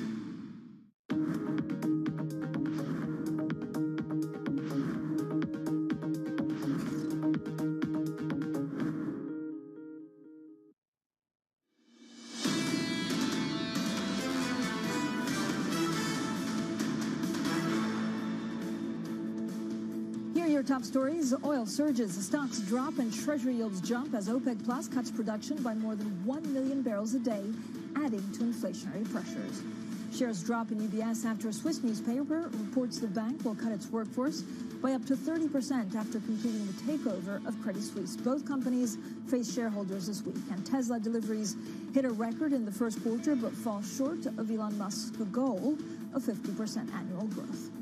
Well, good morning, everyone, and welcome to Bloomberg Surveillance Early Edition. I'm Francine Lacqua here in London. Now, we're getting some breaking news on the markets after the pretty intense weekend that we've all had, after OPEC Plus shocked the markets with a 1 million barrel cut.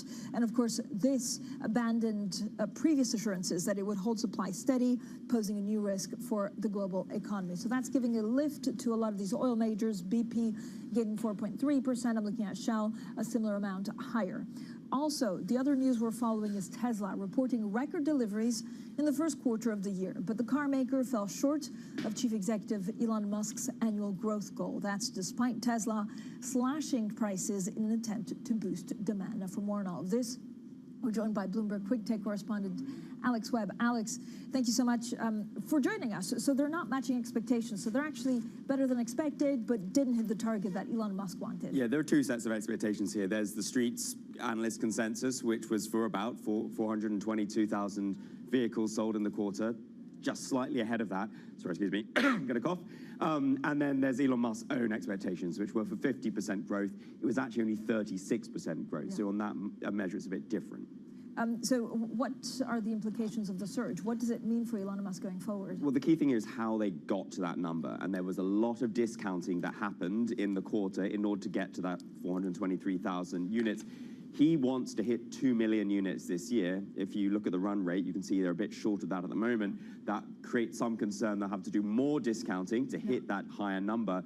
The consensus is for then the gross margin to come down by about 3 percentage points, which is clearly fairly substantial. And it means then that the pace of profit growth won't be in line with the pace of revenue growth. So Tesla, I have a eucalyptus. Can you catch it? Because this is great for the voice, actually. Right, thank there you go.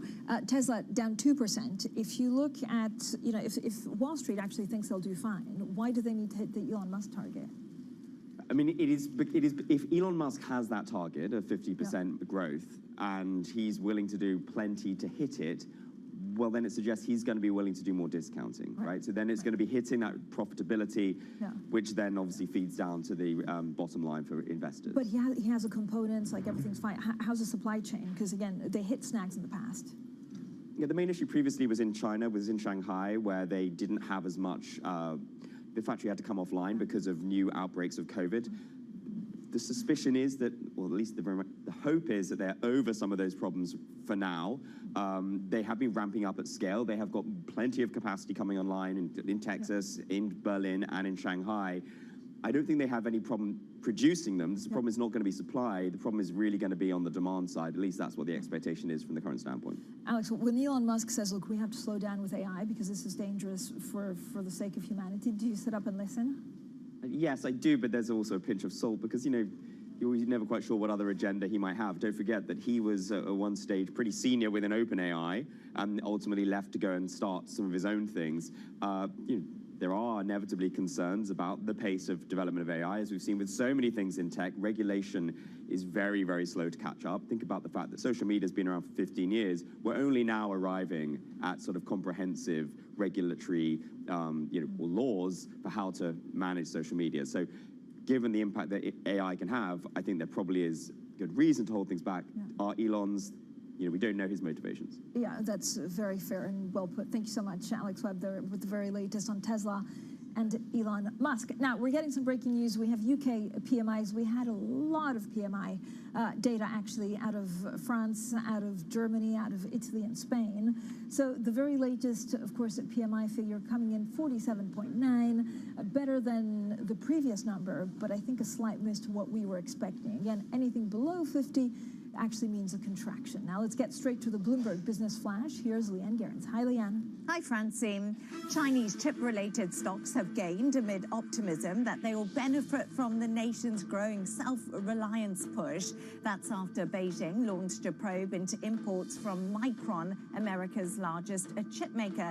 The Chinese government says it wants to ensure the integrity of its information infrastructure supply chain, citing national security concerns. Now, Endeavor Group is said to be nearing a deal to acquire World Wrestling Entertainment for about $9 billion. Endeavor has been pursuing WWE for the past few months, eager to combine the wrestling league with its Ultimate Fighting Championship. Vince McMahon, WWE's controlling shareholder, is likely to remain involved in the business after the deal is done. Mitsubishi UFJ is delaying a planned sale of AT1 bonds following the global sell-off triggered by write-downs at Credit Suisse. The Tokyo-based bank will now go ahead with a two-part AT1 offering in mid-May after previously looking to sell the notes this month. The decision comes after another Japanese bank started sounding out investors on pricing levels for ITS AT1 sale.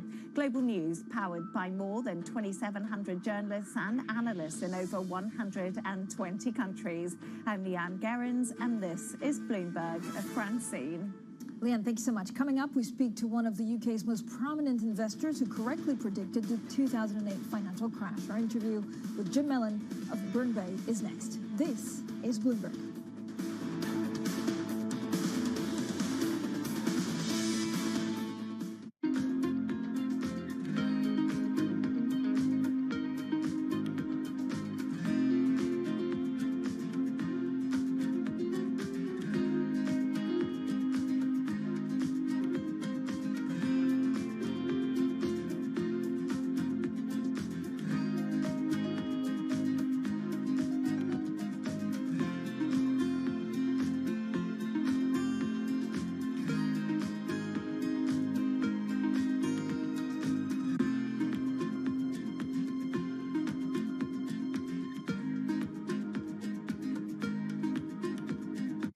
The deal was the brainchild of Apollo CEO Mark Rowan. In January, Apollo closed its $11 billion all-stock merger with Athene Holding. It had already owned 35% of the insurer. Here's what Apollo gets out of the deal. Assets under management. Apollo expects them to double to about $1 trillion by 2026. Much of that projected growth will come from the merger, and those assets are especially attractive to Apollo. Insurance companies typically go after much more modest returns than buyout investors. That will give Apollo more options for investing the cash. Athene is a steady provider of fee income. It has grown into one of the nation's biggest holders of fixed annuities. those retirement savings products favored by risk-adverse customers. The merger will also allow Apollo to simplify its governance. It gave up its dual-class share structure and adopted a one-share, one-vote plan. The hope is that will eventually lead to Apollo's inclusion in the S&P 500. From our studios in New York and San Francisco, our new hosts have the data and analysis about the companies you know and the startups to watch, plus the interviews you don't want to miss. Watch Caroline Hyde and Ed Ludlow on Bloomberg Technology, the only daily business show dedicated to tech at a new time, right in the middle of the trading action. 12 p.m. on the East Coast, 9 a.m. in the West, only on Bloomberg Television.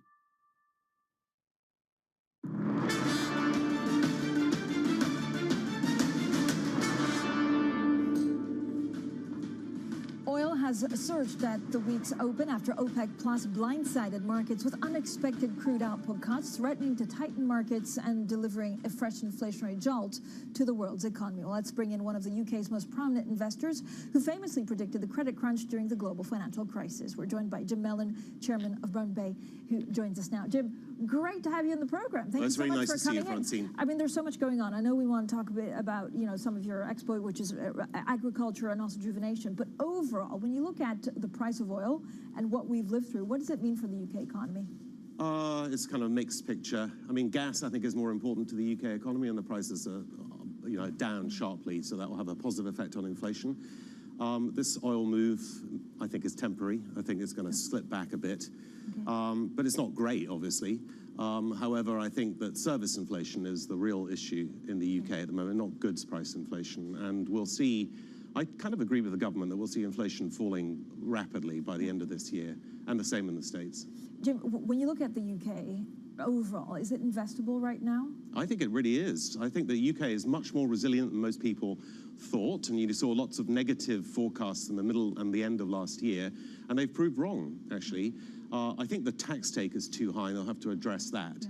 But generally speaking, I think the UK will do quite well this year. It won't be the lowest growing G7 economy. It may actually grow rather than shrink.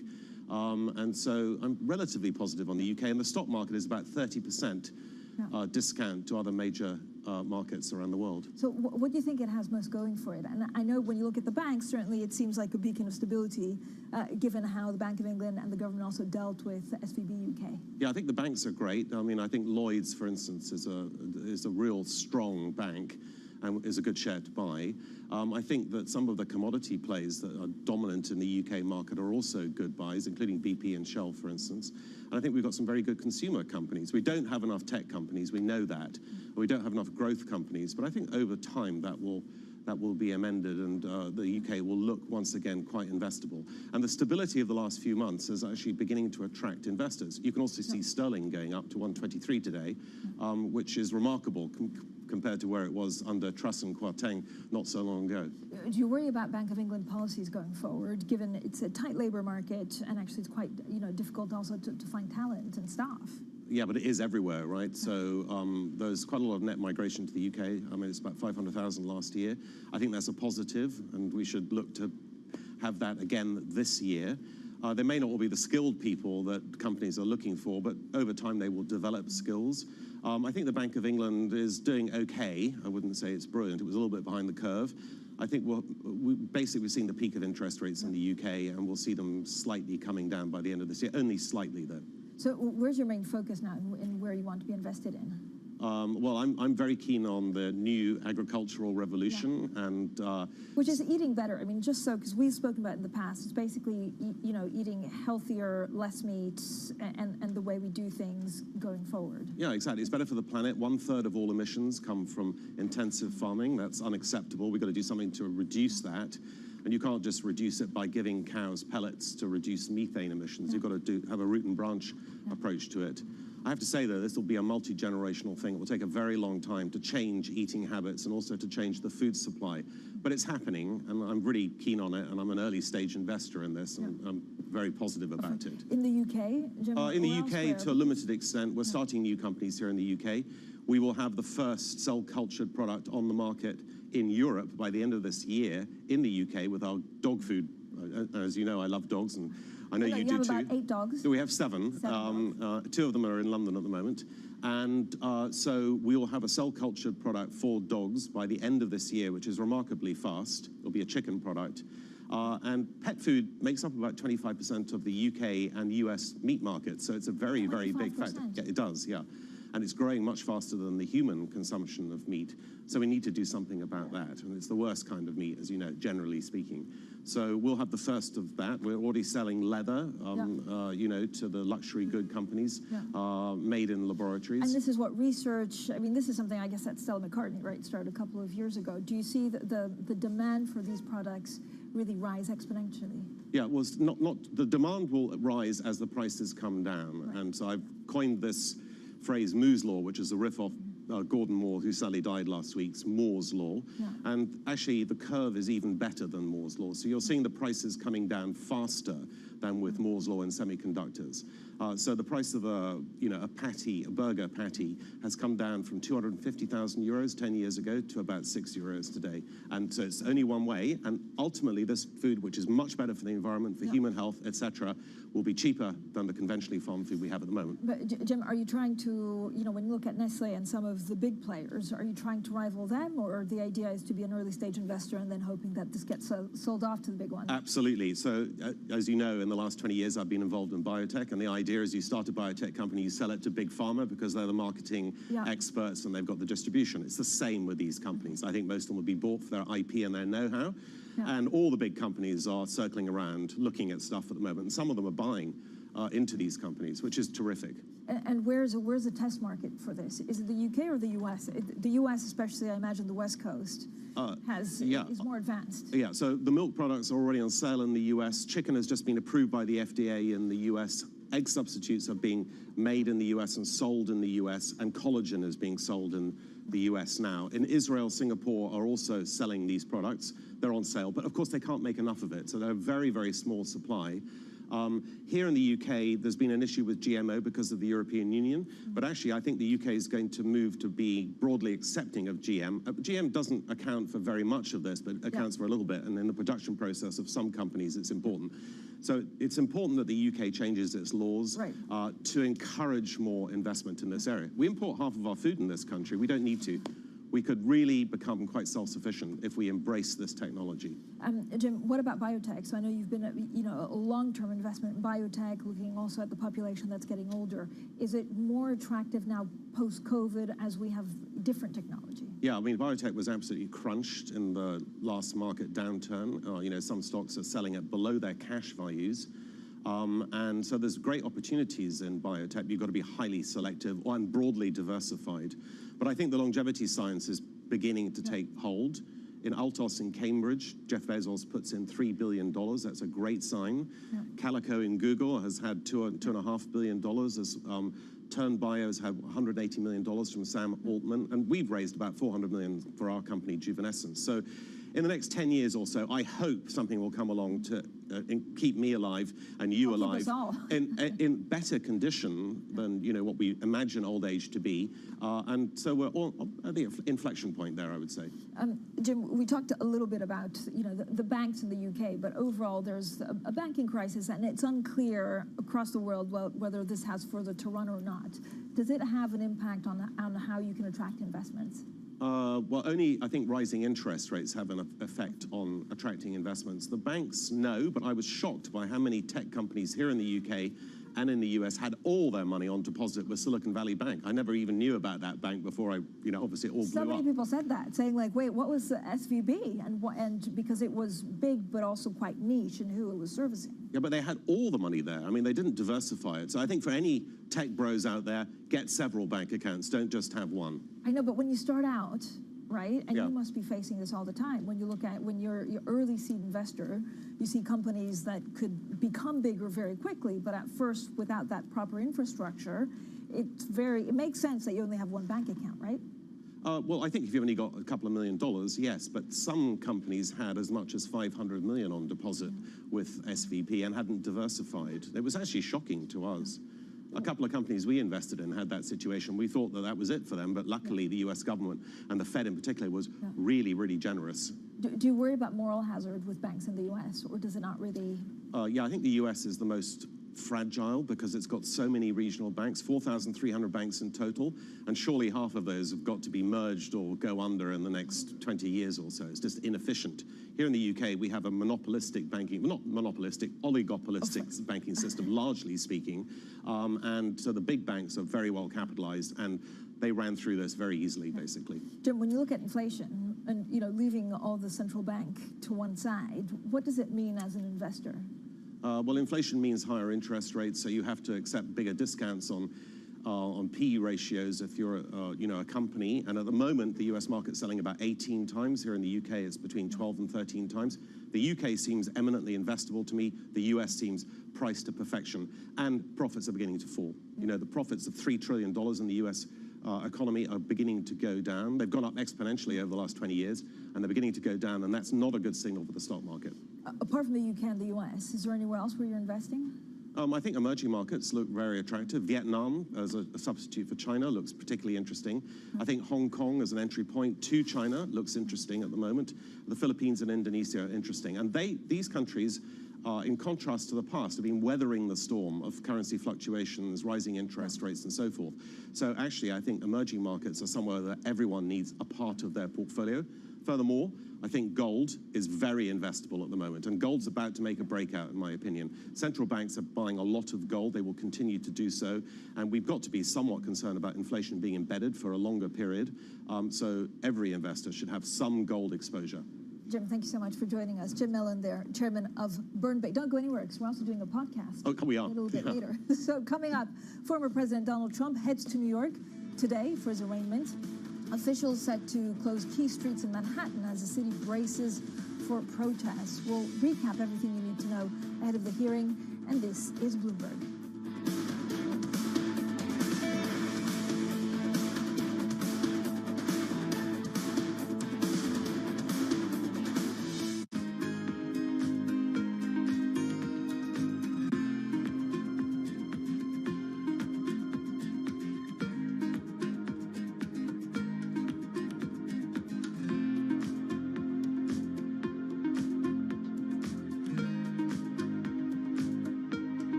What do you like most about your job? I think the people. I mean, ultimately, we're a people business. A lot of what my job is as CEO of the company is to give those people sort of motivation, to tell them where we're going, to encourage them to come up and do their best work, to encourage them to collaborate. Sometimes you sort of think you're almost a psychologist, as you are a business leader, I think, sometimes. And so what's your best piece of advice? I love pitches. I love being sort of leading from the front, if you like, and spending times with teams. I love to see the work that we're doing. When we pitch for a piece of new business, often when we come together. So I guess I try and put myself in the seat of the client. And what's the client going to think when they see this work? Are they going to be excited? Is it going to turn their brand around? How's it going to resonate with their consumers? So as much as possible, I think probably I try and play that role.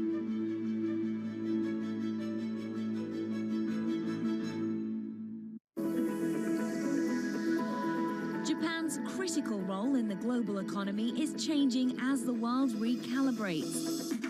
After decades of stagnation, Japan's leaders are forging a more innovative and sustainable path forward to revitalize the nation. Corporate giants, policymakers, and pioneers tell us how they're doing just that. Every week on Japan Ahead, right here on Bloomberg Television.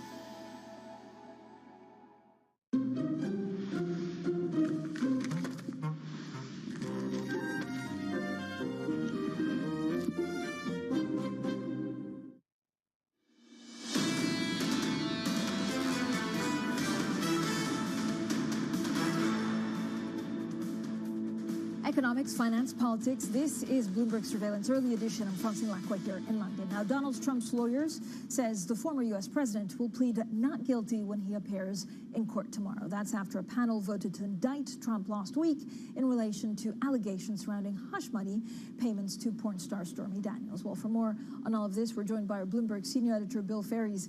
Bill, how have the president and his supporters reacted to the news? Well, they've reacted essentially in two ways. One is they've said that the indictment proves that the legal system's being weaponized against them, and they have vowed to fight the charges and said the president will plead not guilty. They've also done quite a bit of fundraising. The president's campaign announced over the weekend that they had raised $4 million in donations in the wake of that indictment, and 25% of those donations, they said, were from new contributors. So they have really tried to rally their core base ahead of this arraignment, expected, I think, on Tuesday afternoon, and to use it to bolster their case that the president is being attacked for his political views. So, Bill, how will this play out in coming days? Well, the president's lawyer has said that he will fly to New York on Monday. He will go to before the judge on Tuesday, and that's where he's going to get fingerprinted. That's where he's going to have a mugshot taken, and that's where he'll get to enter a plea for the charges, and where we'll finally get all the details of what those charges are. Now, we also have some exclusive reporting that the president's lawyers are considering petitioning to have the case moved from Manhattan to Staten Island, where they may be able to get a more politically friendly jury. People who have looked at that issue in the past have said it's unlikely that the judge would grant that, but it's something the president's lawyers are discussing now ahead of this arraignment on Tuesday. So, Bill, how has Trump used the indictment to boost his campaign funding? Well, you've already seen emails going out and posts on his Truth Social network, but he's been reaching out to the long list of email supporters he has, asking for contributions to help him fight these charges. And the president, the former president, has long said that he views that he thinks there's a deep state of Democrats and opponents going after him, and that this is his supporters' chances to fight back by donating to him and by helping bolster his campaign. As always, thank you so much, Bill Ferries, there with the very latest, of course, on the indictment. It will certainly be a busy week. This is a picture for the markets. When you look at oil jumping on that surprise OPEC plus cut, oil climbing more than 5%. Actually, after we heard over the weekend that OPEC plus surprised traders with a production cut that really threatens to worsen inflation. Treasuries actually falling, the dollar rising, and when you look at the energy complex here in Europe, BP gaining some 4.1%, Total also gaining some 4%. The other big story we're keeping an eye on is, of course, what's happening in the banking sector. I look at UBS. The biggest story so far came from a Swiss newspaper, Sonntagszeitung, saying that about 30% of jobs will go. Also, separately, Switzerland's top prosecutor opened a probe into the takeover of Credit Suisse. Bloomberg Surveillance Early Edition continues in the next hour. Matt Miller in New York, Anna Edwards in London, and this is Bloomberg.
The standard way venture firms work is you commit capital, let's say over a 5-year investment period, something like that. Yeah, exactly. Right. And then the fund just typically lasts maybe 10 years or so. 15. Well, these days longer. So often 15. Often the tail extends out to 20 years because these companies take a long time to develop. And somebody that invests in a venture fund today should be trying to get rates of return of 20%, would you say, or more? You know, top-end venture is sort of 3x net of fees. You know, ideally you're hoping for more than that. You're hoping for 5x or more. You know, you're illiquid the entire time, right? So you'd hope to get paid for the liquidity. And today, so yeah, maybe 20 to 40% if things go well is sort of baseline. Let's take another subject. Let's suppose somebody says, I don't want to invest in Andreessen Horowitz. I want to be Mark Andreessen. How does somebody become a venture capitalist? What are the skill sets for good venture capitalists? There's high degree of intelligence, hard work, a lot of luck, dress the right part, don't wear a tie. What are the things that make one a good venture capitalist? So the highly successful VCs historically are very idiosyncratic. You have people from very different backgrounds. Mike Morris is a former newspaper reporter. John Doerr is a former chip salesman. You've got people with very different. Jim Breyer has more of this kind of blue chip investment background. You have people with very different backgrounds and experiences. And so I think it's some set of skills and some set of knowledge, and then there seems to be a taste component to it that's really hard to measure and really hard to predict.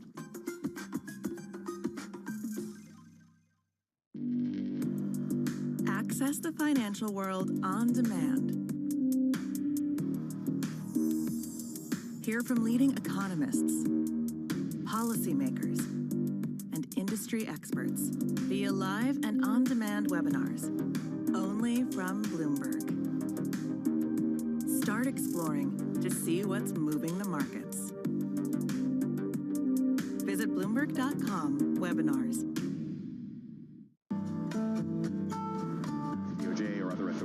Could face bigger challenges next. Was going to keep rate World Cup. This is a 3. As the economic picture does. Is it the OK is getting ready to make this decision?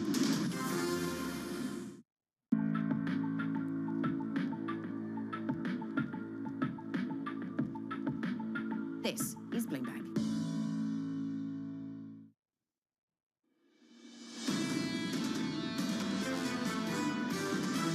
Inflationary pressures are still there. I mean, we're seeing OPEC cutting production, and that means that if we don't see this big slowdown in economic growth as a result of the issues in the banking sector, then we've got a new constraint on the global economy, which could mean that inflation remains higher for longer. This measure does send a pretty strong signal to the market that they're going to support prices, support the market in the shorter term. These type of movements that we see this morning in the oil market, they don't really have an impact, a big impact on core inflation itself, and so therefore they typically do not result in any monetary action. This is Bloomberg Surveillance, Early Edition, with Anna Edwards and Matt Miller. It's 10 a.m. in London, 5 a.m. in New York, and 5 p.m. in Hong Kong. Our top stories today. OPEC Plus blindsides the market. Oil prices jump after the coalition announces surprise production cuts of more than 1 million barrels a day. Employees will pay the price for the UBS takeover of Credit Suisse. Up to 30% of the staff reportedly will lose their jobs once the deal is completed. And Donald Trump's lawyer says the former president will plead not guilty at Tuesday's arraignment. His legal team will also seek to have the case dismissed. Well, happy Monday. Welcome to Bloomberg Surveillance Early Edition. I'm Danny Berger in London, in for Anna Edwards. Matt Miller is in New York. Matt, I was really looking forward to joining the show this morning and having just a really boring start to the week. But then OPEC Plus decides to cut 1 million barrels yesterday, and it's not so boring anymore. Yeah, no, I think it's pretty awesome. I mean, it gives us something to talk about. It may not be great if you need to pay the price at the pump, or if you need to pay the price for barrels of oil to fuel your factories. We do see S&P futures down on this news, about 0.2%. Not really dramatic moves in terms of stocks. You have the 10-year yield climbing 6.5 basis points, but getting right back to where it was, Friday morning at this time, 353, not even back to that level. We were looking at 355, 356 most of last week. NYMEX crude is where the drama is, and of course across the crude complex, you'll see it in Brent as well. NYMEX, though, up 5.5%, 79.79 the level, so right up at that $80 a barrel level. And you're going to see this causing huge moves in markets. For example, obviously in Europe, where oil producers are more heavily weighted, you'll see gains on the indexes, and anybody related to the oil complex here in the U.S., especially service providers, are doing quite well today. Bitcoin is interesting, up more than 1% at 28,360, so back up over 28,000. Now, you hear a lot of people consistently telling you there's no liquidity, but somebody's lifting the offer on this, and its stability is pretty surprising, I think, to a lot. Take a look at what's going on in Asia. You had gains overnight on the MSCI Asia Pacific, well, actually unchanged at the close. Hang Seng up about 0.04%, so also unchanged in Hong Kong, but the Nikkei gaining more than 0.5% in Tokyo, and the dollar gaining some strength against the yen there. You have seen the Bloomberg Dollar Index putting up some gains. That sometimes is a headwind for equities, although the gains aren't very strong. The Bloomberg Dollar Index only at, I think, 1232 right now. Take a look at the moves in oil really affecting European markets. Danny, what do you see? I got to say, Matt, I'm surprised more indices, regional benchmarks aren't down. I would, of course, expect something like the FTSE 100 to be up this morning, which it is, up 0.8%. And even France, considering we have a lot of those oil companies live there. But even the DAX has started to move higher. That's up 0.1%. It did start the morning down because of higher oil prices mean more inflation. It means more hikes from the ECB, thus stocks fall.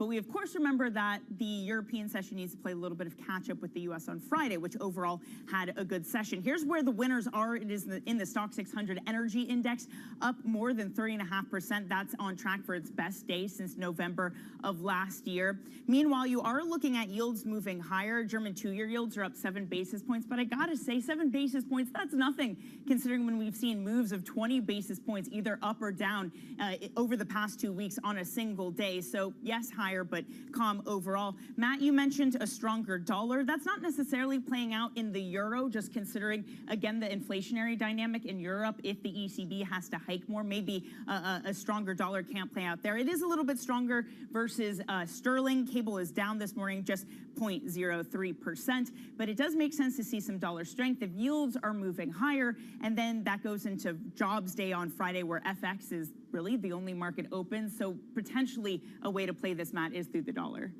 All right, really interesting stuff there, and we're going to continue to follow these moves in oil right now after the surprise cut that OPEC Plus announced yesterday, more than 1 million barrels a day, and if you factor in, cuts that were supposed to come into play in a month or so, it's going to be a couple months, it's going to be 1.6 million barrels a day. The coalition abandoned previous assurances that it would hold supply steady, period. For more, we're joined by James Herron, Bloomberg European oil editor. James, why did OPEC Plus make this surprise production cut, even after it kind of promised that it wouldn't, didn't it?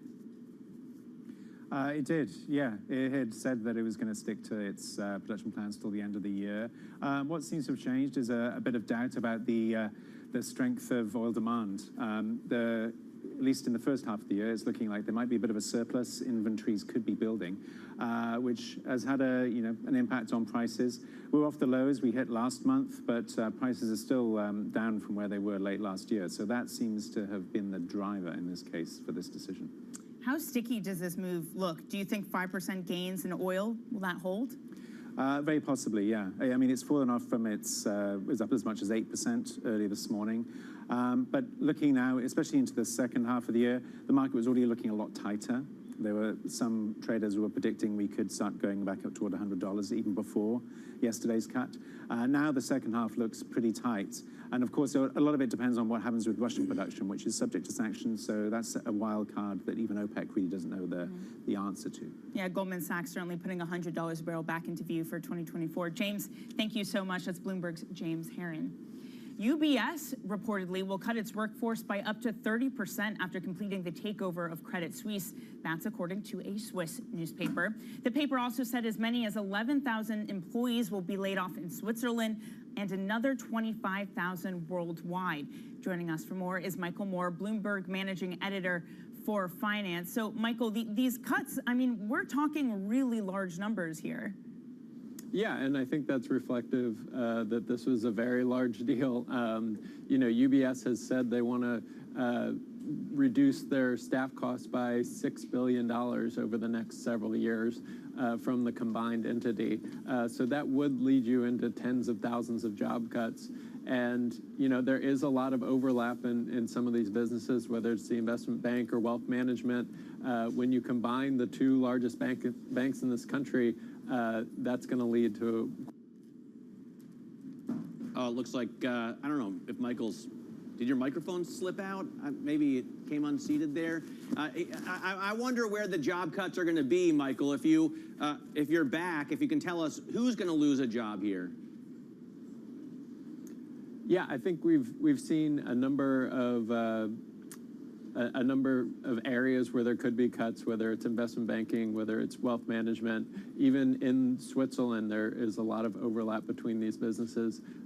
So, you know, if you look at, you know, say the research arm, you know, there's often analysts at both companies covering the same industry. So that could be one area. So I think it'll be fairly global and across the board. All right, Michael, thanks so much for joining us. Bloomberg's Michael Moore covers banks for us out of London, and this is a story that we're going to continue to follow.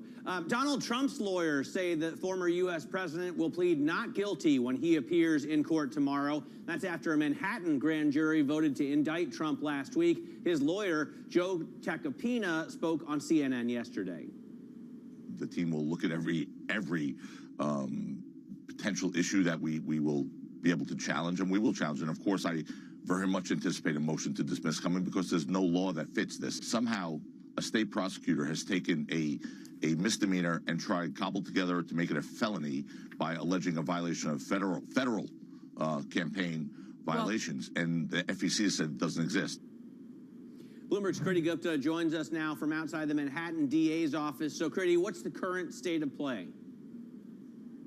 Well, you just saw exactly how you do see the Trump defense really planning to play this. What's interesting here is the expectation was that we didn't actually know what the charges are. We're still waiting for anywhere from 24 to 30 actual charges. They are still under seal right now. So a big part of tomorrow's potential arraignment is going to be what exactly is he going to be charged for. Right now, for our international audience, all we know is that there is enough evidence, according to a grand jury, that there is going to be enough to take this to trial. What's important to note here is simply that the Trump defense is not going to try to dismiss it. They're not going to try to remove the judge in charge. Juan Merchant is his name and has been ruling over 4 other cases with the Trump organization as well, something that President Trump has very openly said, Juan Merchant hates me. Yet you do see the Trump defense really playing this cool and saying, look, we are going to wait and see how this unfolds. The prosecution, on the other hand, really looking to target that $130,000 alleged hush payment money made to adult film star Stormy Daniels, among others as well. And that's really the game changer here, Matt. The idea that this court case has been kind of taken by several lawyers around. Alvin Bragg was the real kind of game changer here because he was able to say, well, maybe we might be able to flip Michael Cohen, someone who's worked for President Trump, as the star witness, someone who actually executed that payment. And that's really what we're waiting to see, and waiting to see how this unfolds in tomorrow's arraignment. Speaking of how it unfolds, Kriti, take us through the next hours, the next days. What comes next? Well, so like I said, the arraignment is going to come out tomorrow. It looks expected in the afternoon, but I think the real takeaway here is that you're not going to necessarily see your traditional perp walk, for example, not necessarily expect to see handcuffs placed on President Trump for security reasons, just given that he is, of course, the former president of the United States. The real game changer might actually be his comments that are going to come later in the evening. The press office of Donald Trump has said that he's going to make comments at about 8:15 New York time tomorrow night from his Mar-a-Lago estate. So what it seems like is going to happen in the next 24 hours, or next 48 hours, I should say, is that he's going to come to Manhattan, get kind of the arraignment, get perhaps the next steps for him and his team, but then eventually make a quick exit and go back to his Mar-a-Lago estate.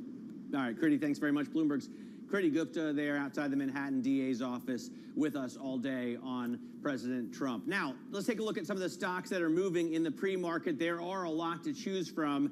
World Wrestling Entertainment is one. WWE falling 2.5%, a little bit more than that in the pre-market after it's been said that Endeavor is near a deal to buy WWE for about $9 billion. This, according to people familiar with the matter. It's possible these talks could still fall through, they added, but We also didn't get any comment from Endeavor, from WWE, or McMahon, Vince McMahon. They all declined to comment. Still, Endeavor has been pursuing WWE for a few months. It's obviously eager to combine the Wrestling League with the UFC, the Ultimate Fighting Championship that it owns, and become the undisputed king of combat entertainment. Although I guess the NFL kind of has that as well. Tesla is moving. It reported deliveries that were up 36% in the first quarter, 422,875 deliveries. That's a record, and it's actually better, a little bit better than the street's estimate, but it does fall short of Musk's goal, Elon Musk's goal of 50% annual growth, so they're going to have to start cranking them out the rest of the year if they want to get to that 50% level. Investors are voting with their feet here. The share's down almost 2%. You've also got Apellis Pharmaceuticals, a biotech firm focused on rare diseases and ophthalmology, moving a lot in the pre-market, rising more than 10% after people familiar with the matter say it's drawing takeover interest from larger drug makers. The company is speaking to advisors to consider its options. It may also consider seeking partnerships or licensing agreements for some of its ophthalmology products, but the people who work within or near this company or the other companies asking not to be identified because it's confidential information right now. Still, those shares are up 10%. Danny? Matt, I can't decide whether the NFL would be happy or sad to know that they've been called the king of combat. Is it sports. not? It feels like a combat sport to me. I've always felt that way. It does. Yeah. I mean, if you're head to toe in padding, yeah, combat sport. I'm with you, Matt. All right, I digress. Coming up, we're going to have more on the surprise cut from OPEC with Carol Knockel, the founder and CEO of Crystal Energy. And on Donald Trump, Greg Valliere is going to be speaking to us, Chief U.S. Policy Strategist at AGF Investments. Plus, later today, St. Louis Fed President Jim Bullard speaks with Bloomberg's Mike McKee, 8:30 a.m. if you're in New York, 1:30 p.m. if you are here in London. This is Bloomberg.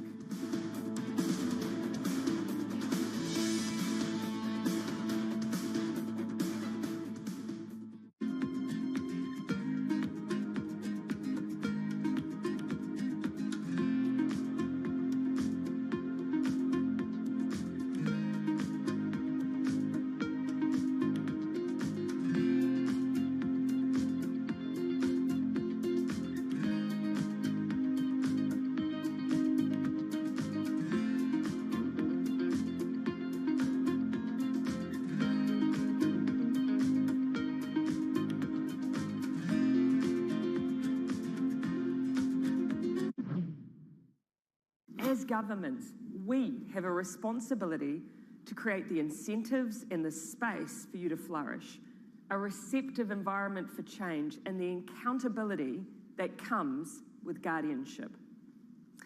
In many nations, the foundation for this approach has been laid for us long ago if we choose to listen.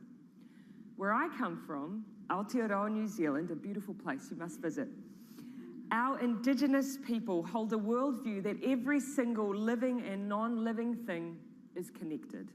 Our people, our plants, our animals, descendants of Ranganui, the Sky Father, and Papatuanuku, the Earth Mother, and their children. And so it follows that people and nature are kin, are family.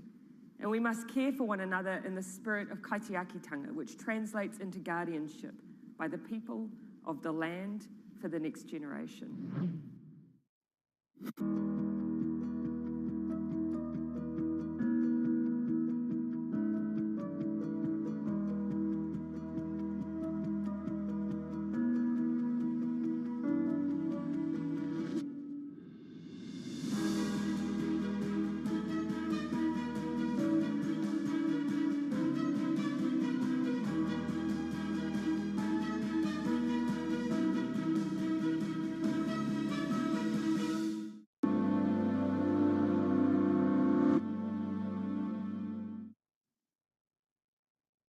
Bloomberg has the Fed coverage you're looking for. Wednesday, an exclusive interview with Cleveland Fed President Loretta Mester. I do believe we have more work to do. For all your Fed coverage, keep it tuned to Bloomberg, your global business authority.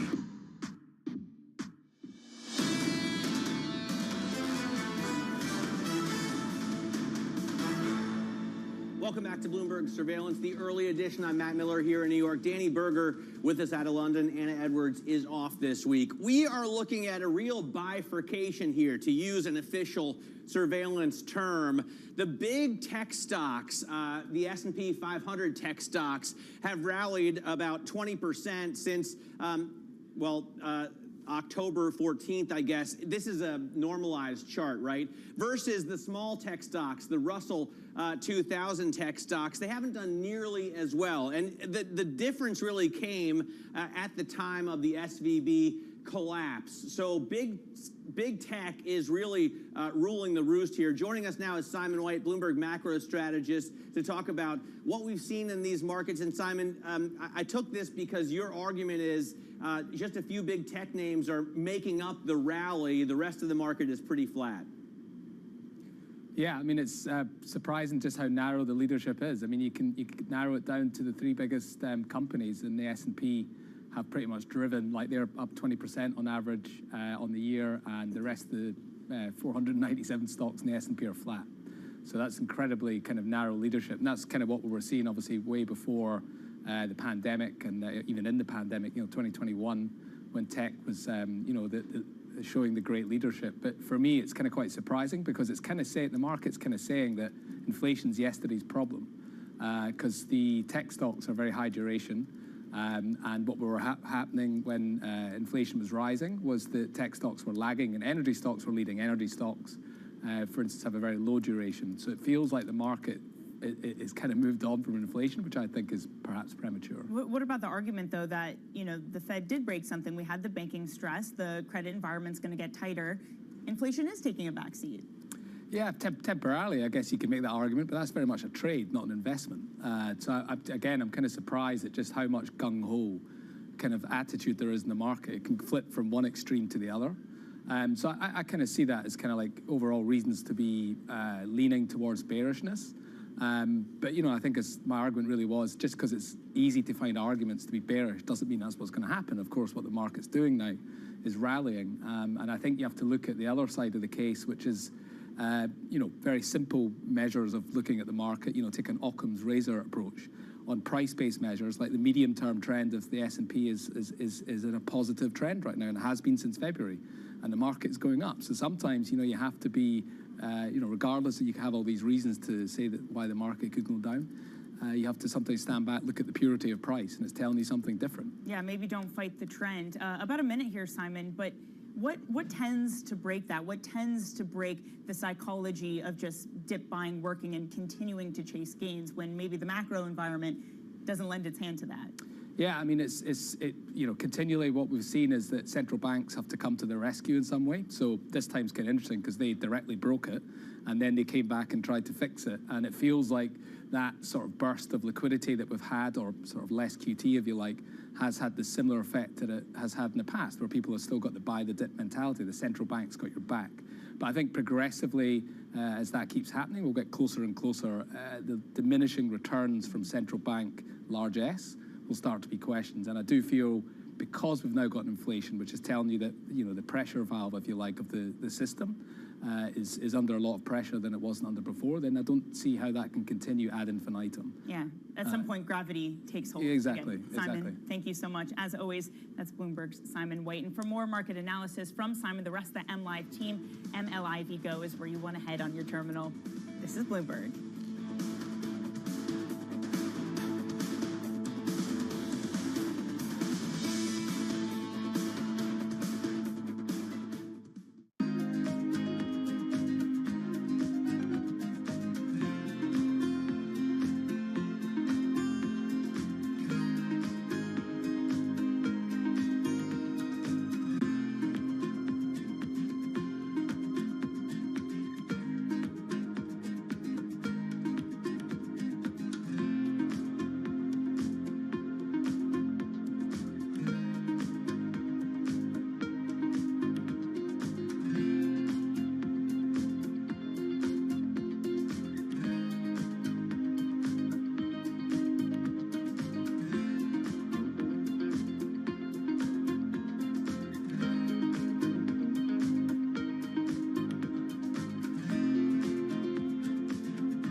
studios in New York and San Francisco, our new hosts have the data and analysis about the companies you know and the startups to watch, plus the interviews you don't want to miss. Watch Caroline Hyde and Ed Ludlow on Bloomberg Technology, the only daily business show dedicated to tech at a new time, right in the middle of the trading action. 12 p.m. on the East Coast, 9 a.m. in the West, only on Bloomberg Television. Steve's ability on the course may not be etched into any record books, but following him around, it's clear that it's not for lack of trying. Jeez. We were constantly hustling behind him as he caught up with executives in the portfolio companies and reminisced with former and current players. He's a day trader. He taught himself, self-made day trader. Yes. And so he's on the bus after a game in New England, and he's day trading on the bus, and Bill Belichick sees him and cuts him on the spot. You know, in many ways, it's a convention, right, of the people that I don't see maybe once a year. And so it's kind of all come together. My firm, our charity, fundraising efforts, and then the friends that are around. My dad and my brother, it all happens right there as a confluence of all these parts of my life that have found its common center.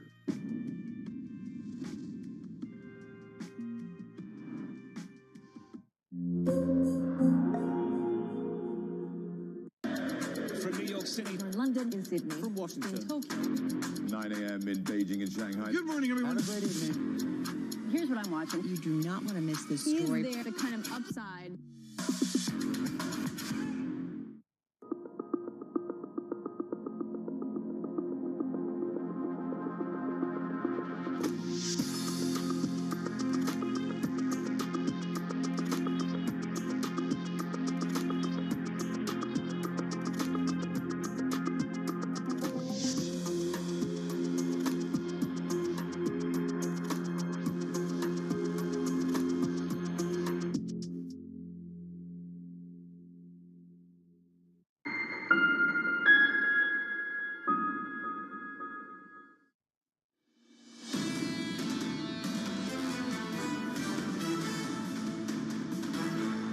This is Bloomberg Surveillance Early Edition. I'm Matt Miller in New York with Danny Berger in London. Anna Edwards is off this week. Now, keeping you up to date with news from around the world, here's the first word. The U.S., South Korea, and Japan have begun naval exercises off the Korean peninsula. It's a move certain to anger North Korea, which fired its first missile over Japan when similar drills were held last year. The two-day anti-submarine and rescue maneuvers started today.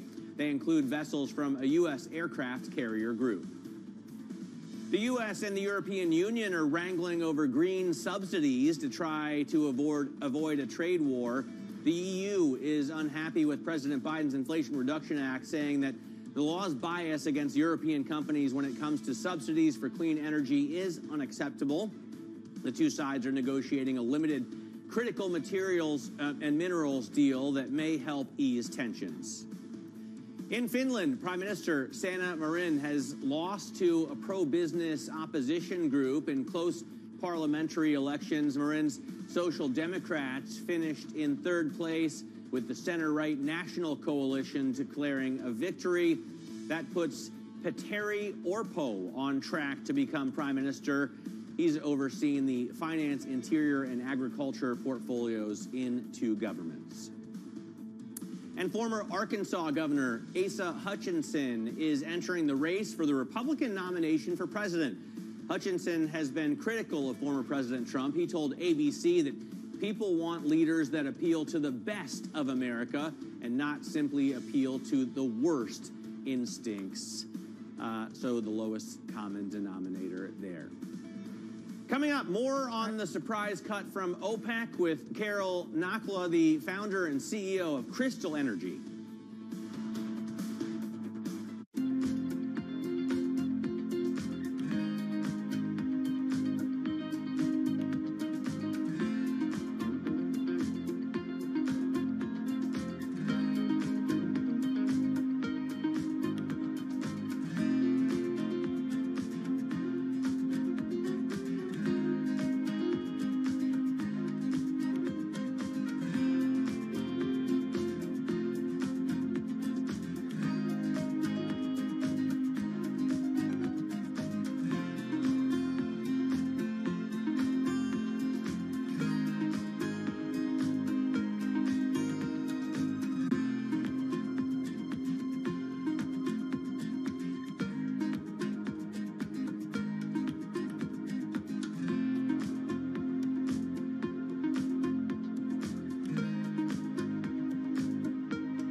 curious, can I ask my landlord for a rent cut in the next couple months? Like, is that reasonable?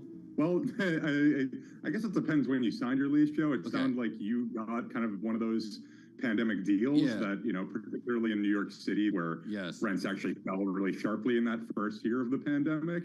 So we are really seeing the market having turned a corner a little bit over these past few months. Prices have been coming down for 4 straight months now in our national rent index. But, if you're still paying that late 2020 level, then you might not necessarily be eligible for a discount at this point. Good point. All right, I have another question, which is like, so I have 2 kids, but unlike other people, I actually am cool and I don't want to move to the suburbs. Like, this episode is just Joe taking like advice on handling his rent. I just want to point out, I really like my landlord. You love your landlord? She's very attentive. We have a very good relationship. So even though I started the episode saying I was anxious, if she is listening to this, I hope she hears that I really enjoy where we live, and I really enjoy our the landlord. She should factor your consistency into her pricing algorithm. We've never been. Yes, exactly. Excellent.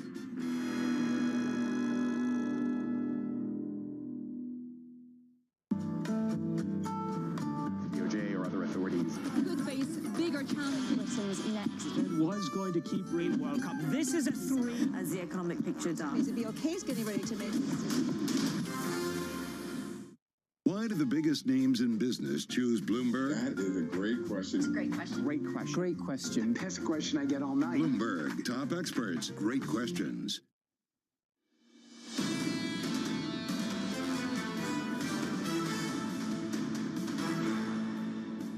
This is Bloomberg Surveillance Early Edition. Here's what you need to know. OPEC Plus blindsides the market.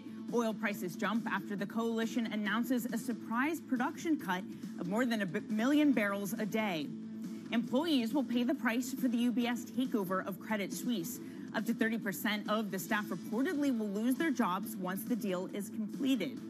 And Donald Trump's lawyer says the former president will plead not guilty at Tuesday's arraignment. His legal team will also seek to have the case dismissed.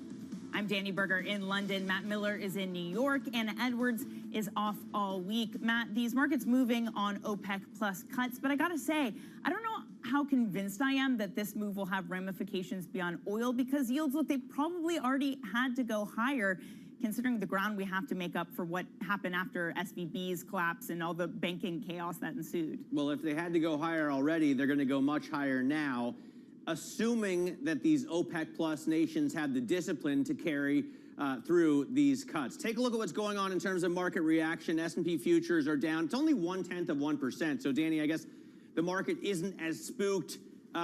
Let's see. You're not spooked, and the market's not spooked that much. So you can see that we have the 10-year yield rising here, but it hasn't come up substantially, really not even to the levels that we saw Friday morning, and before that, all week we were at 355, 356. We dipped down, obviously, at the end of last week, at the end of last month, and at the end of last quarter, which all happened obviously on the same day. And we've come back a little bit, but not too much. NYMEX crude, this is where you're seeing the bulk of the reaction. This and oil producers and oil field services providers are doing very well in the market, in the pre-market this morning. But NYMEX crude up 5.5% to almost $80 a barrel, 79.82. Obviously, WTI and Brent are rallying pretty hard on these cuts. And you see Bitcoin holding up above 28,000, not related. Even as dollar strength comes into the market, you still see Bitcoin holding up here, 28,376. Take a look at the pre-market movers.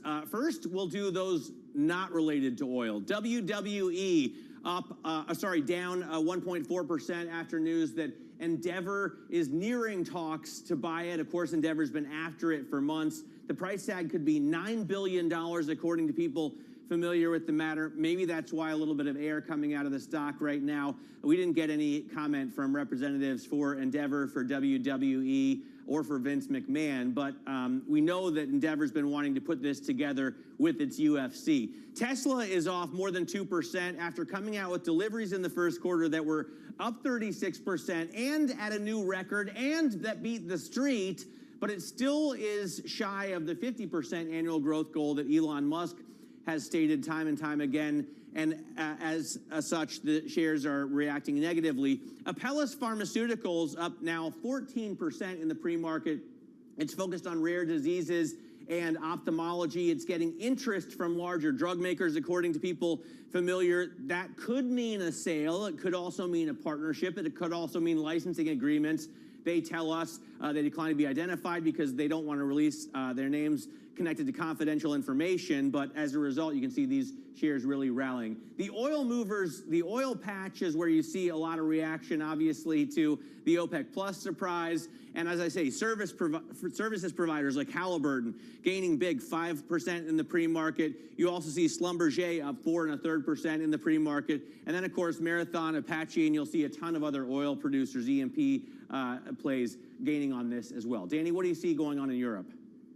Easily the best performing sector is energy, much like the pre-market picture in the U.S., Matt. None of these other individual sector groups are up really 1%, and yet we have the stock 600 energy sector up more than 3.5%. If it can hold on to that gain, it's going to be its best day since November of last year. Higher energy, though, means more inflation, means more action from the ECB. Yields are moving higher on the front end of Germany. Two-year yield up some 7 basis points, but it's still 60 basis points below its peak early last month. So we're a long way away from undoing what we've seen over the past 2 weeks.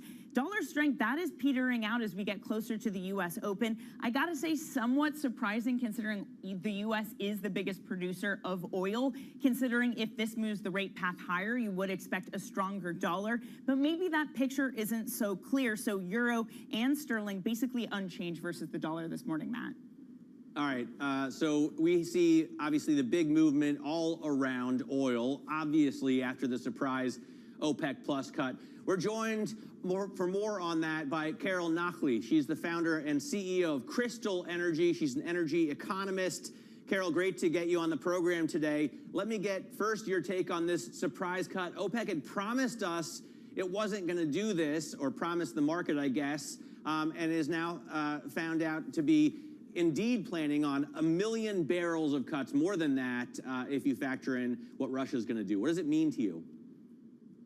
Good morning. Well, look, I mean, I know that OPEC said, we heard some officials actually saying a couple of weeks ago that they are unlikely to change their production policy. But this promise was never really cast in stone because OPEC always told us that they were going to observe the market. So for me, what they did yesterday was not really a surprise. What came as a surprise is the fact that they announced it before their technical committee meeting today. So that came as a surprise. But the fact that they made the announcement on Sunday can also be seen as allowing the market to take in such a decision to avoid a big shock. Yes, we saw some upward pressure on prices, but not really the spooking of the market. So in a nutshell, it would have been naive to expect OPEC just simply watching prices stubbornly hovering around the lowest of the 70s without doing anything. But Carol, you know, aren't we still waiting for, as China reopens, aren't we going to see millions, if not hundreds of millions of people start to drive around filling up with gas? I mean, isn't this supposed to be a big boost to the underlying commodity? Well, this is what everybody almost everywhere expected when China announced the end of the zero COVID policy at the end of last year. And everybody thought that oil demand from China is going to come back roaring with vengeance, as we saw, for example, in Western economies. But we missed the point that actually the Chinese government did not really give generous handout to their people to spend it as soon as those restrictions, COVID-related restrictions, are removed. So therefore, the growth in China is happening, but at a much slower pace than people expected. And don't forget, the inventories in China are pretty full. I mean, they took advantage of buying cheap oil for a long period of time. And therefore, that growth in Chinese demand, this wow factor from China, has not materialized yet. It might happen later on, but at this stage, it has been so far disappointing. Well, one inventory that certainly isn't high anymore is the SPR. We know the U.S. had been releasing those when Russia invaded Ukraine, and we know the American reaction to this is for the White House to call the cuts ill-advised. Job owning hasn't really worked for them in the past, Carol, so how does America respond to this time?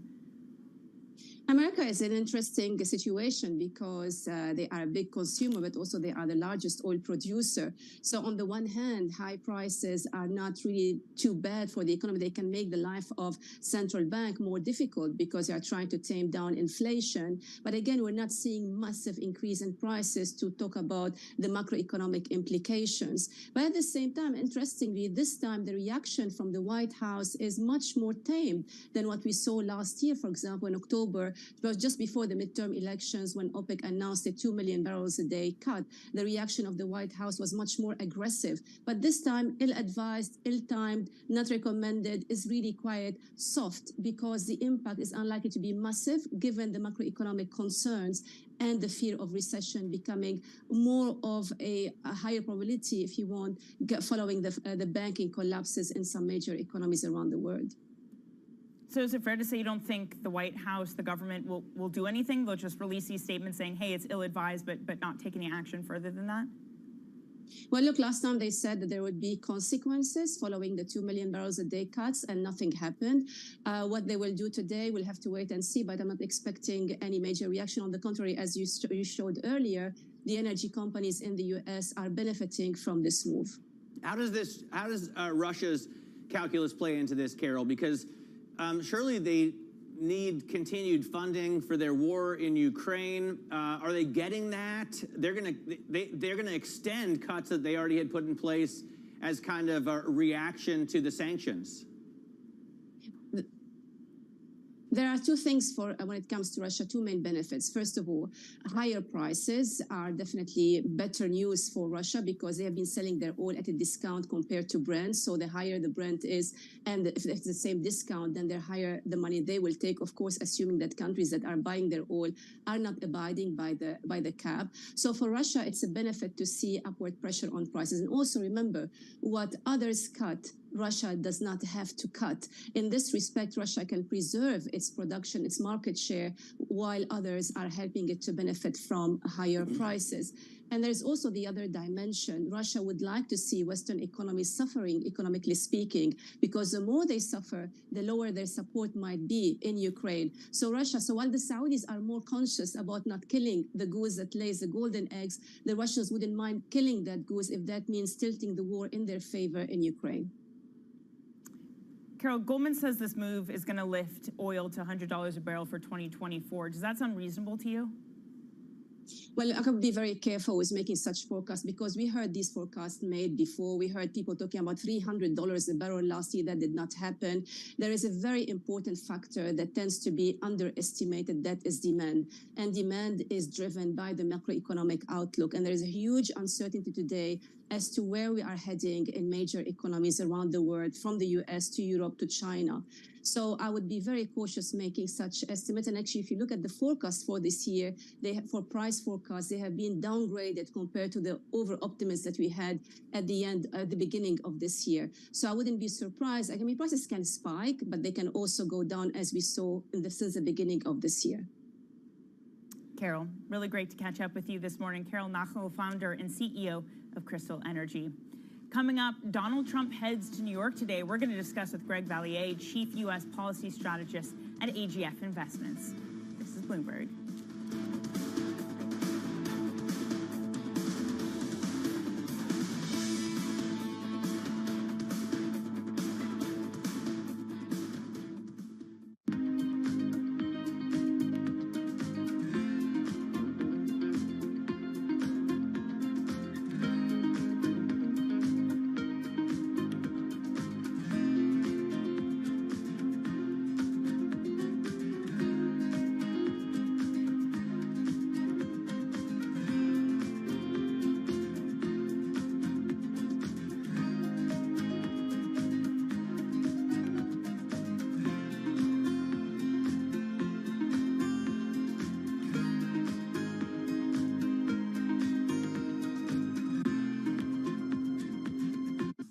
What's the best investment advice you've ever been given by anybody?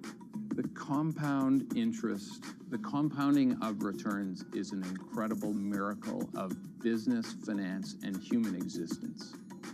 Everything you learn is additive every day, and if you keep at it and don't quit, it's an incredible miracle. And it's not just interest. It was always said about compound interest returns, compound business returns, compound human returns. They're all very additive because you learn every day. And if you keep at it, it's very, very helpful. In your observation of investors, what do you think is the biggest mistake that average investors make? Selling at the wrong time. And they sell when the prices go down? Yes. Or yes. Not keeping, look, people have conviction, or they invest for if they invest for the right reasons, just keep at it.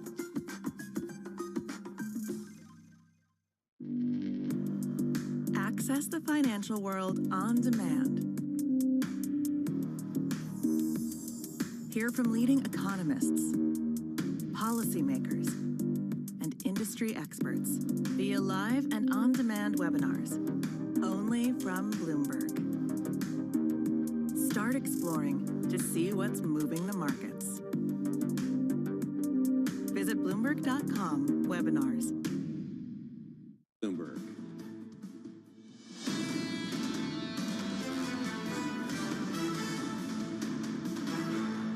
This is Bloomberg Surveillance Early Edition. I'm Matt Miller in New York with Danny Berger in London. Now, Donald Trump's lawyer says he'll plead not guilty when he appears in court in Manhattan on Tuesday, or maybe Staten Island. The former president will also seek to have the case dismissed.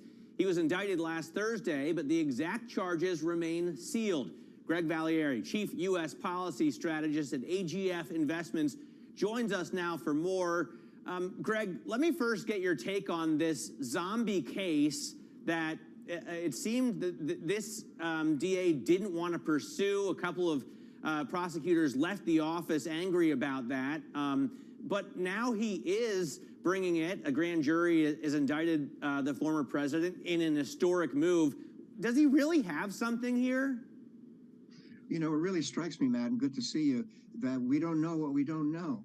No one's sure what's in this document. It won't be unsealed until tomorrow. It was pretty amazing to see all of these outraged Republicans talking about it as if it were already unsealed. It has not been.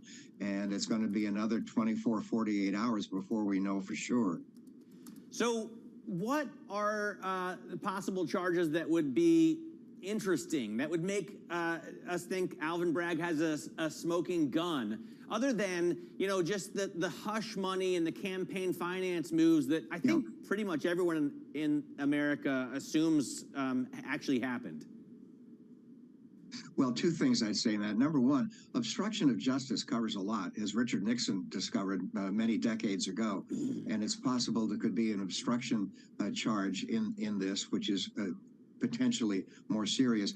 And then maybe something about Karen McDougal. Everyone talks about Stormy Daniels, but Karen McDougal also may have gotten some hush money. She might be mentioned in this document as well.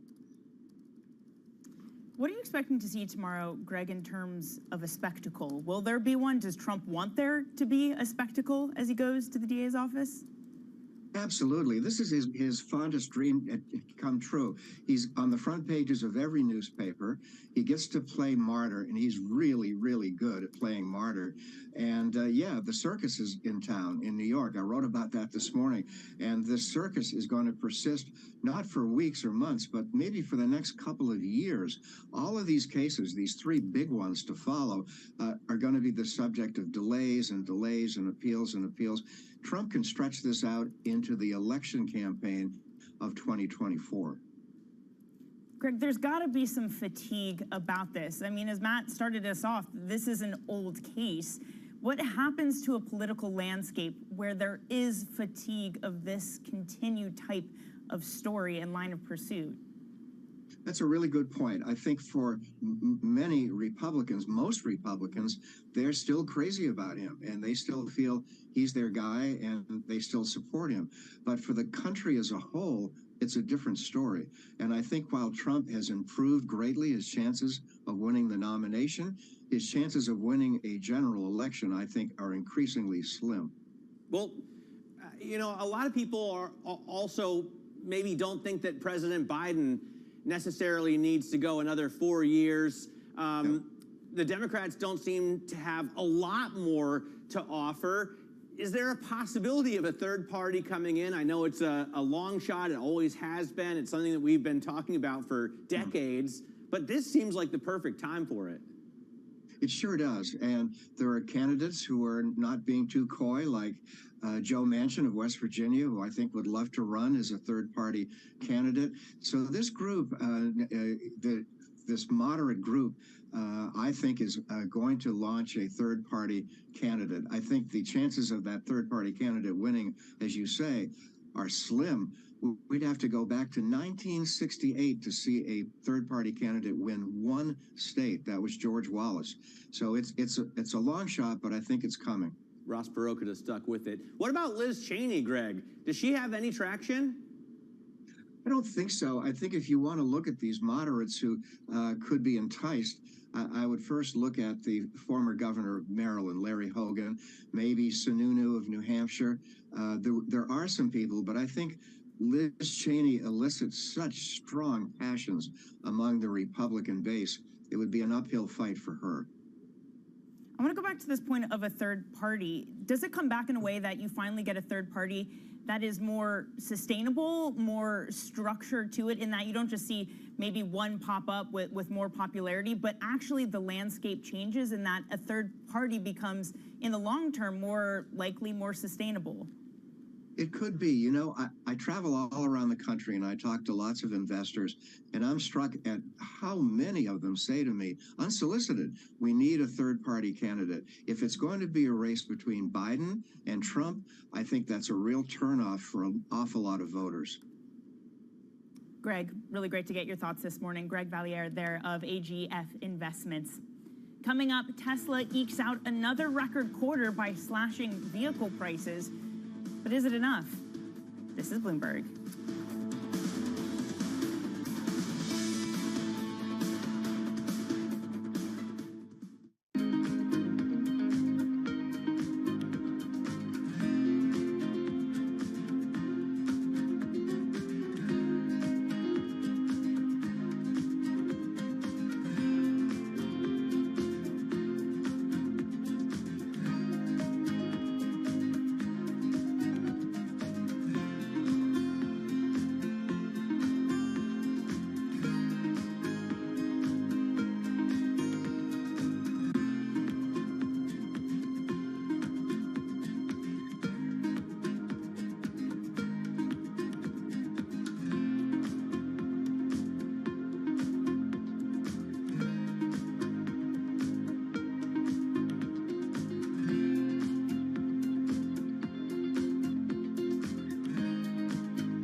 We're investing in a lot of different capabilities and features that makes the in-store shopping experience that much easier, that much more compelling, whether it's price check, browsing inventory in this store, so that we can really make that experience as convenient and as simple as possible. Convenient, simple, that's sort of what people have needed in the age of COVID. Is that here to stay, or do we go back when finally we all hope that the pandemic will be behind us in some way? Do our changing shopping habits go back again? What's really interesting about retail in my 20-plus experience is that convenience never reverts itself. Now, the form of convenience has shifted, whereas, say, in 2000 to 2010, a lot of convenience was driven by more stores nearby. Now it's stores in addition to digital. There's nothing closer than the phone in your hand.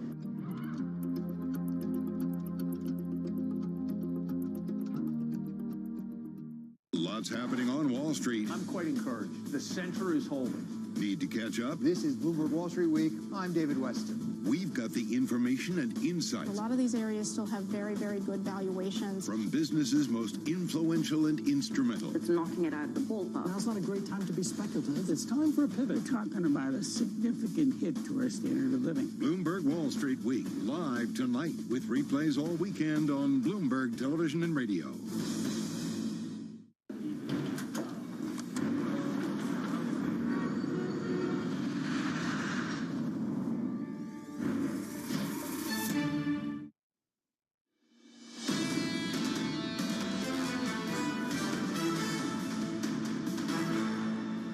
This is Bloomberg Surveillance Early Edition. I'm Matt Miller in New York with Danny Berger in London. Anna Edwards is off this week. Let's take a look at what's ahead. Today, Emmanuel Macron and Ursula von der Leyen kick off their visit to China. We'll be watching that. Plus, Fed Speak continues with Lisa Cook, and we'll get an exclusive interview here on Bloomberg Television with Jim Bullard. On Tuesday, tomorrow, Donald Trump, the first former U.S. president to ever be indicted, is expected to appear in a Manhattan courthouse or possibly on Staten Island. We'll hear about that a lot.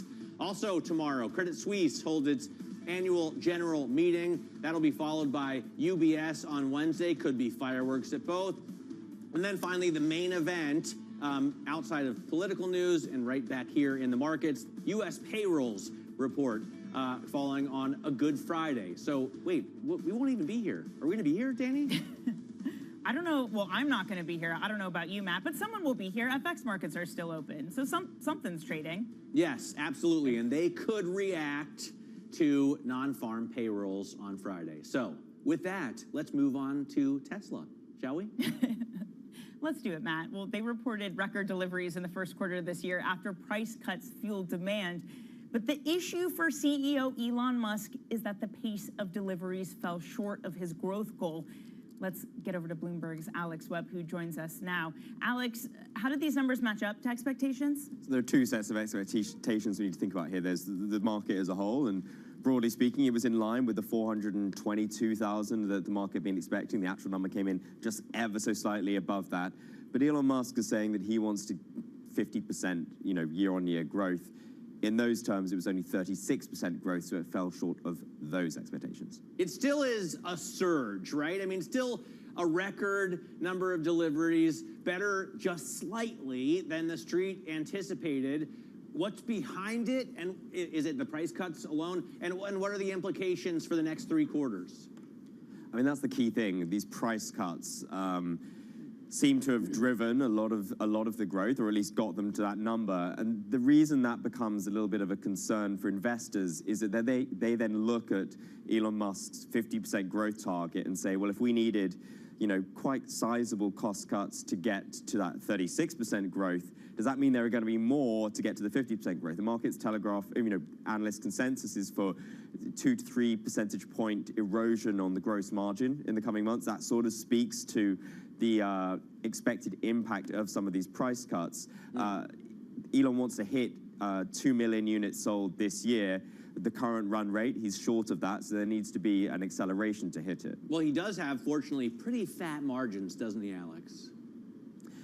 I mean, he does, but there's a little bit of nuance in there because he doesn't capitalize some things that would typically be included from a normal car maker. So it makes their margins look a little bit juicier than perhaps underlying they really are. Okay. Alex, thank you very much. Bloomberg's Alex Webb on the latest with Tesla. A record quarter, but maybe not enough for Elon Musk. Well, that's it for Early Edition. Surveillance is ahead. It'll continue. We're going to be hearing from St. Louis Fed President Jim Bullard, among others.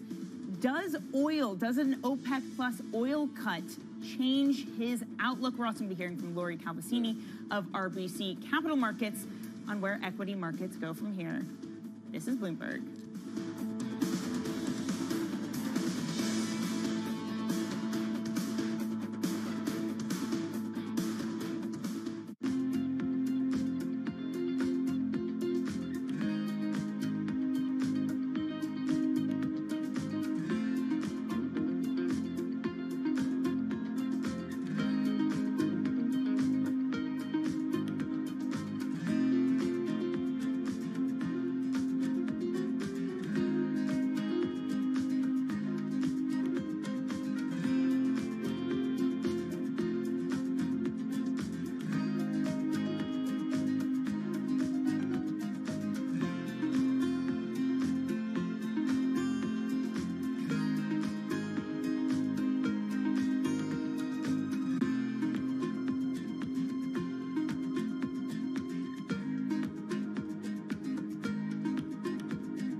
most actors are thrilled if they have one part like Rocky in their whole career.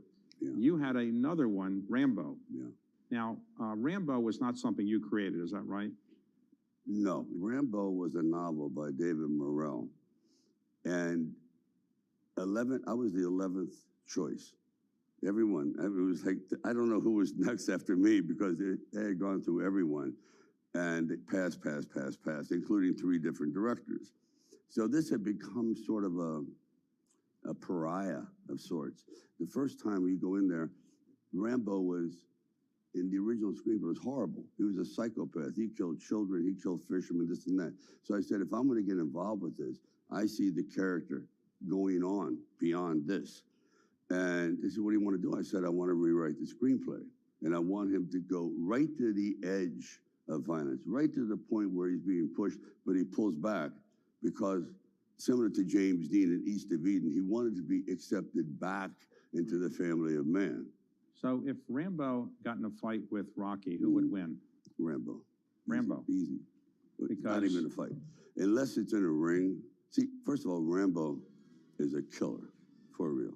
He's almost a psychopath when that switch flips. Rocky is a good guy. You know, he has mercy. The other one has no mercy. Welcome back to Bloomberg Daybreak Europe. Good morning, good morning. This is Bloomberg Surveillance. Welcome to Bloomberg Markets, China Open. This is Bloomberg Technology. And welcome to Balance of Power. This is Bloomberg. Get your fixed income fix. Watch Bloomberg Real Yield every Friday at 1 p.m. Eastern, right here on Bloomberg, your global business authority.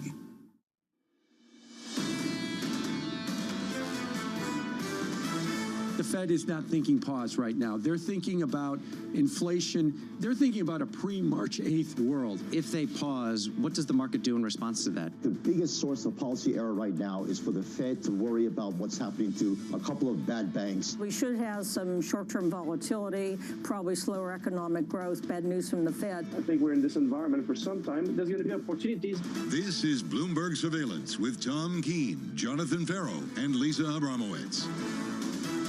Good morning, everyone. Jonathan Farrow, Lisa Abramowitz, and Tom Keene. It is a Monday before a jobs report, but more than that, it is a Monday about equities, bonds, currencies, and oil. Lisa, OPEC, with a bit of a surprise, a pop in oil. A sudden surprise move ahead of their meeting today, which starts at 8 a.m., talking about possibly cutting production by 1 million barrels or more, OPEC Plus, in response to a lack of demand. Clearly, they have a price point that is very different from Joe Biden's price point. $84 on Brent crude. Remember, it was $69 on West Texas Intermediate, 2 cups of coffee ago. Edward Morris of Citigroup, publishing moments ago. Thank you, Lee Brody, for bringing this to our attention. And Edward Morris just says really simple, there can be a price overshoot right now.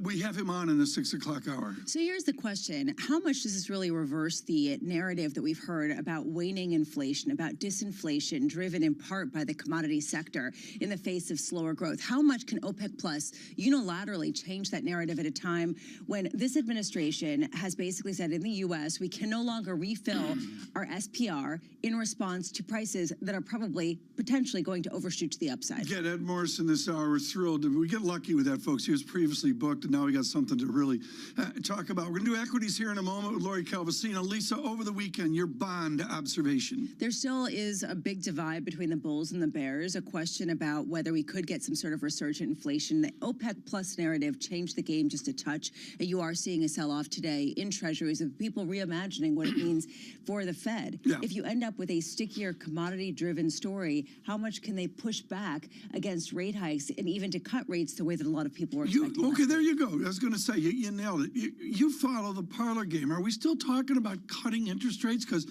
I thought guest after guest after guest just said last week said, maybe not. Well, maybe not, but it's still priced into the market. There's about a 4.25% Fed funds rate that's priced in by January, which still implies quite a few rate cuts.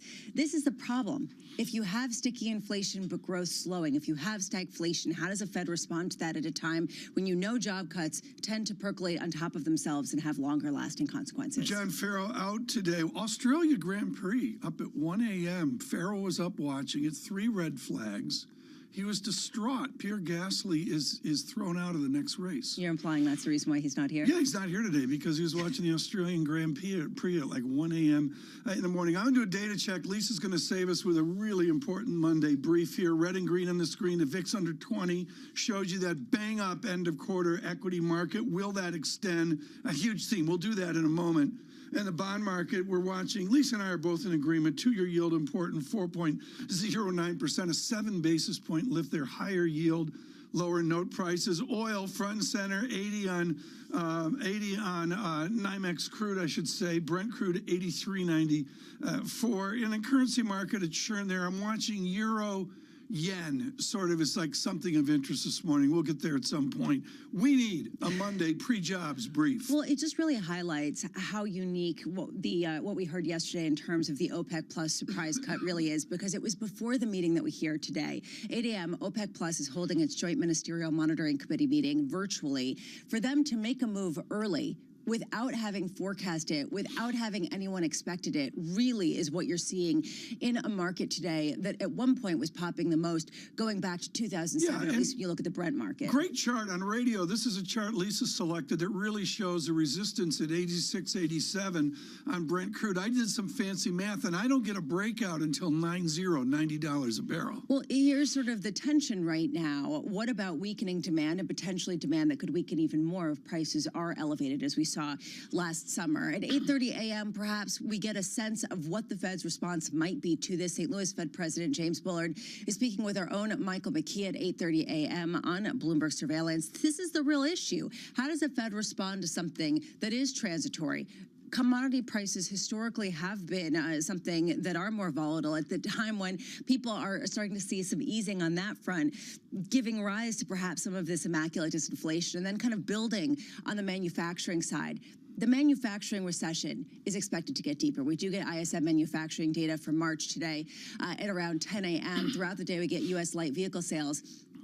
Do we start to see some recovery around the edges? This is the problem with rolling recessions in different asset classes, because if you get sort of the manufacturing sector starting to recover, how does that make a stickier inflation if you don't see an all-around decline altogether? We're going to do this in the 8 o'clock hour. It's going to be a theme for later this morning. Right now we're focusing on the markets. But to me, this theory of recession, and I'm like half the country's in recession. I mean, I just don't get the aggregate analysis of it. Anecdotally, I talk to people that are middle income, middle professional income, and they're really struggling. I mean, they're not off on some fancy holidays with packed airplanes. Well, it's the classic, inflation is a is a tax on the poor. Inflation is a tax on the people who have the least disposable income to spend. Very good. Let us move on into the second quarter of 2003 in the equity space. We do that with Lori Calvasina, head of U.S. Equity Strategy at RBC Capital Markets. A sensitive Calvasina over the weekend saying that the stock market is healing. We're all healing. Lori, how injured were we, and how are we healing right now? So, look, I think that what happened with SVB was a shock. I mean, and that's obviously, what everybody said at the time. But, those companies in particular were very well owned over time in the small and mid-cap community. There are a lot of long-only investors that knew those companies quite well, sort of prior to the crypto era, prior, to the, kind of most recent version of the tech bubble. And I think it was just an unanticipated, kind of mini black swan event. And you've had a lot of investors just sort of staying quiet, digging in their heels, doing work. And what we know is that sentiment indicators were already pretty depressed, starting to recover a bit. And if you look at AAII, for example, it shot right back down and kind of went close to GFC type levels. Now, the brunt of the pain was obviously taken in the banks. Small caps were one of the babies, I think, essentially thrown out with the bathwater because of their cyclicality and because of that bank's exposure. Right. And what we saw over the past week was that the banks and the small caps performance really stabilized. And I think that's important because the banks are the problem child, essentially, of this crisis. If you look back to 2002, what we saw was that the NASDAQ 100 really started to stabilize after the WorldCom bankruptcy. And that's very different from what we saw banks do, the problem child of the GFC, in 08 after the different bankruptcies and collapses there. So I think the market is telling you that investors are starting to, exhale a bit, even if they're not breathing easy just yet. But what's critical here, Lori, is if I take three groups of mid-cap, small-cap, I got the growthiness crew, very small group. I've got everybody else, and I've got the value trap of banks. Where do I put new money today? Do I buy the banks as a value proposition, or are they a trap? I think time is going to tell on the banks themselves. I think if you talk to Gerard and if you talk to ARF, they would tell you there's longer term value being created, but we do need to see a little bit more time to see the dust settle. I think if you look in small cap, though, banks were not the only things that were cheap. Energy was very cheap on a relative basis to both the R2 and the big cap names. Consumer discretionary was something else that really jumped out at us in recent months as being very undervalued in the small cap space, but still looking quite expensive, frankly, in the large cap space. So it might be more of the time now to be a stock picker in small cap as opposed to buying the index. But I do think there are bargains down there to be had, especially if GDP data and earnings data continue to forecast a recovery in 2024. Lori, after we got Silicon Valley Bank's demise and some of the other banks that really ran into trouble, a lot of people said this is a game changer. It potentially does shift the narrative quite significantly. Is the OPEC Plus news that we got over the weekend similar? You know, it's interesting. I was thinking about that this morning, Lisa, you know, especially in regards to the inflation narrative.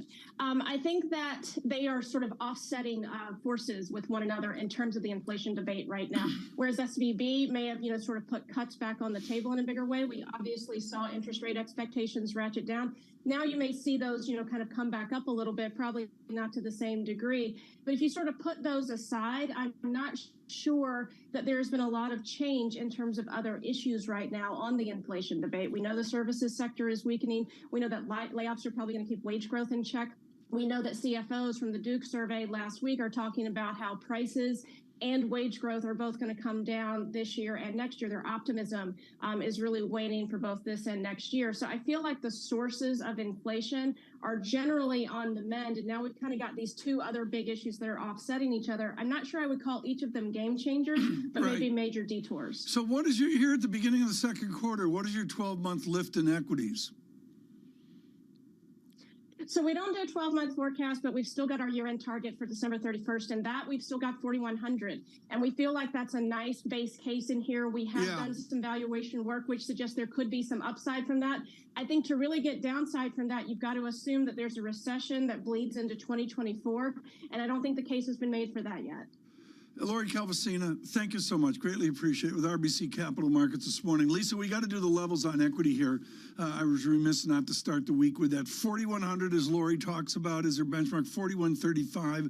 Standard & Poor's 500. Dow, I can't believe I'm saying this, halfway to 34,000. I did not expect that. 33,579. NASDAQ well over 13,000, 13,230, and a VIX under 20, and that's how you end a bull market. Is it an official bull market? I think so. Well, it was certainly when it came to the tech stocks, although a lot of people are basically sticking with their narrative, including Mike Wilson over the weekend coming out and basically saying that there's more to fall with tech. Tech shouldn't act as sort of a staple or something that somehow is a conservative stock, that there still will be beta, talking about we see little evidence that a new bull market has begun and believe the bear still has unfinished business. So just giving you a sense of where he's at. He also talked about the idea that perhaps people were buying tech because they thought that the expansion in the Fed's balance sheet was somehow stimulative for risk assets, a dynamic we don't ultimately believe to be the case. That was my I'm going to call it the Ralph Van Campora low. I love that. The acclaimed technical analyst, Ralph Van Campora,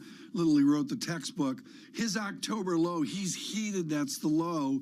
And I was surprised by this. SPX, not Apple, not the rest, only up 13.9%, rounded up 14.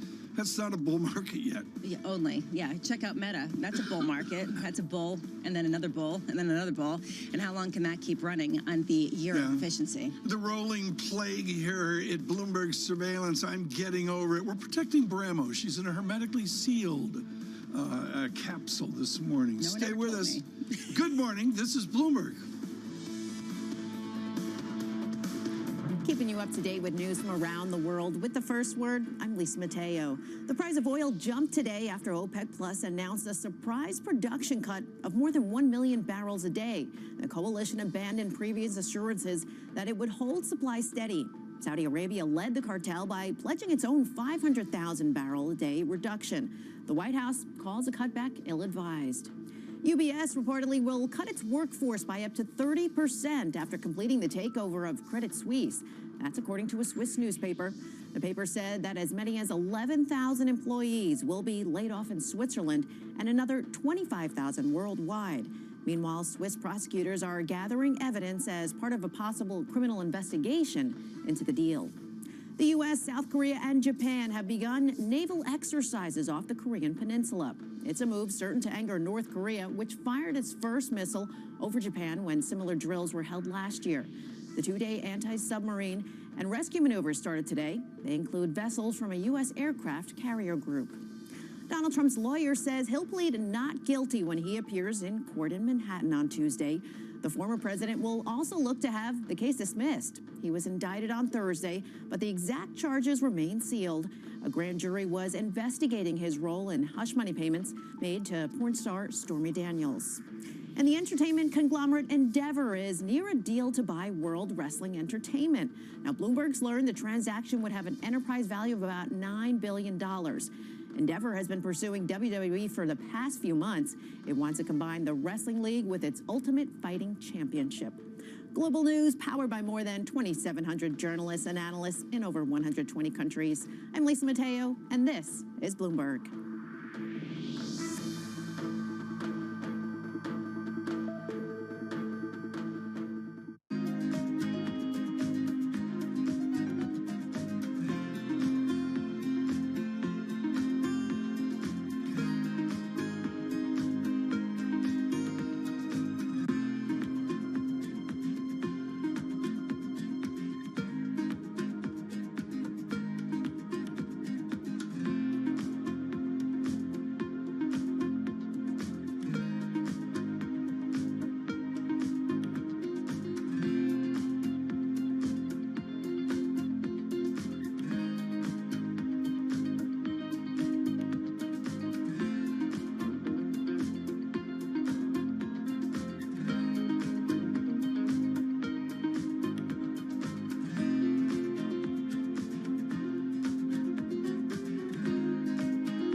Markets countdown in Europe. From the financial centers of the world, Bloomberg Markets European Close with Guy Johnson in London and Alex Steele in New York. Real-time numbers, real-time analysis. Weekdays.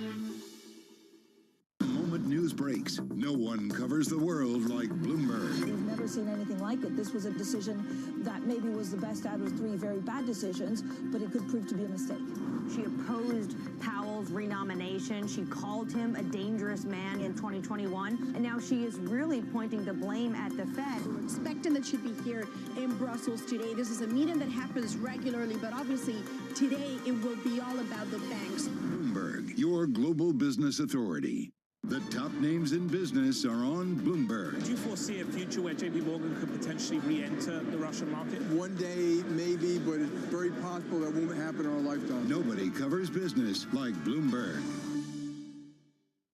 Bloomberg has the Fed coverage you're looking for. Today, an exclusive interview with St. Louis Fed President Jim Bullard. The benefits of getting inflation under control quickly are vast. For all your Fed coverage, keep it tuned to Bloomberg.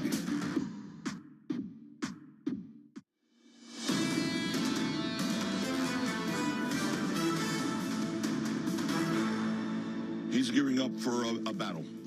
You know, this is something that obviously we believe is a political persecution, and I think people on both sides of the aisle believe that it's a complete abuse of power. He's a tough guy, George, as you know, and he's someone who's going to be ready for this fight.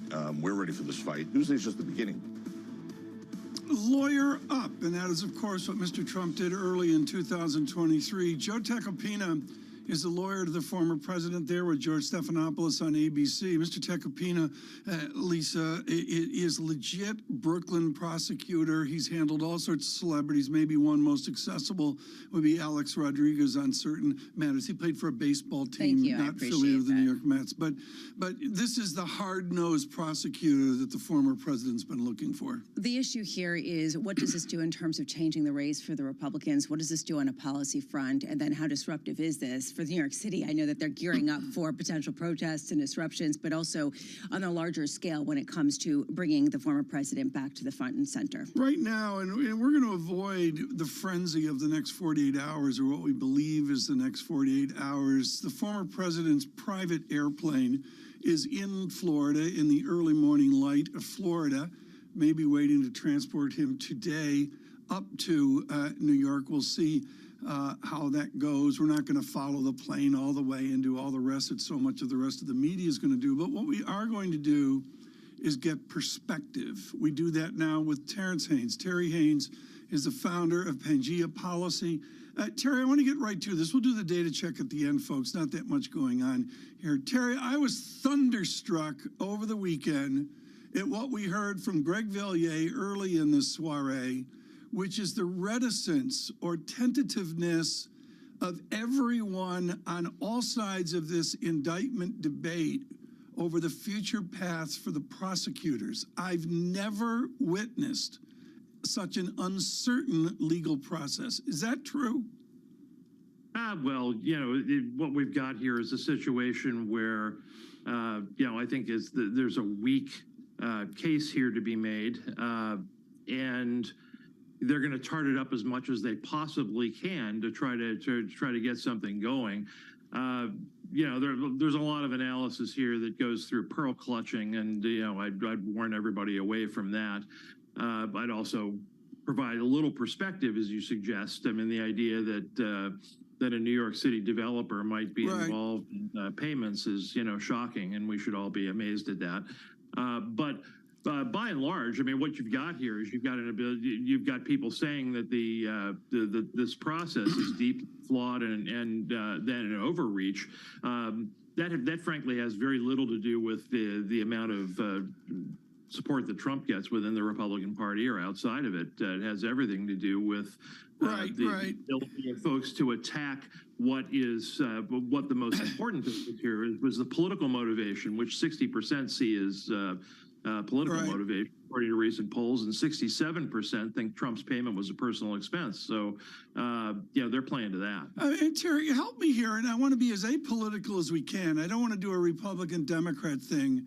Right. James Robinault in the Washington Post this weekend harkened back to 1920 and Warren Harding. He was going to be on Mount Rushmore, but that didn't work out. Warren Harding presidency. I mentioned Wilbur Mills, I think it was on Friday, of Arkansas. What changed? What changed from 1920 to 1974 to 2023? What changed, I think, is changes back is the willingness. Two things really: the willingness of the media to sensationalize things, and which waxes and wanes over the decades, and different media and all the rest. And secondly, just frankly, how savvy the average American is about politics, and they're a good deal savvier than most polls indicate. So you've got this big split where for media it is present company accepted. What we've got here is a situation where there's a huge amount of pearl clutching, while at the same time, the country's seen 8 or 9 years of the Trump show now, and frankly, they're tired of it. And that probably benefits people outside the Trump orbit. So let's move on from it for just a minute, Terry, because we've been looking right now at the story of OPEC Plus coming out with a surprise cut of potentially 1 million or more barrels of oil. And this raises a question of what's an administration to do at a time when they should be refilling, or said that they would be refilling, the Strategic Petroleum Reserve. What is the policy response from Washington to this? Well, the policy response is awfully outdated. The response from the Biden administration was, the awfully sniffy, but without substance. And the risk the president runs is getting overwhelmed by events. I mean, you've got a situation now where you've got presented to the public, you've got a Ukraine stalemate. No path out of that. You've got the Afghanistan withdrawal. You've got the Saudis and others now being responsible for some increase in oil prices. How much, we don't know. Hits us at a weak moment with the SPRs, I think you rightly point out.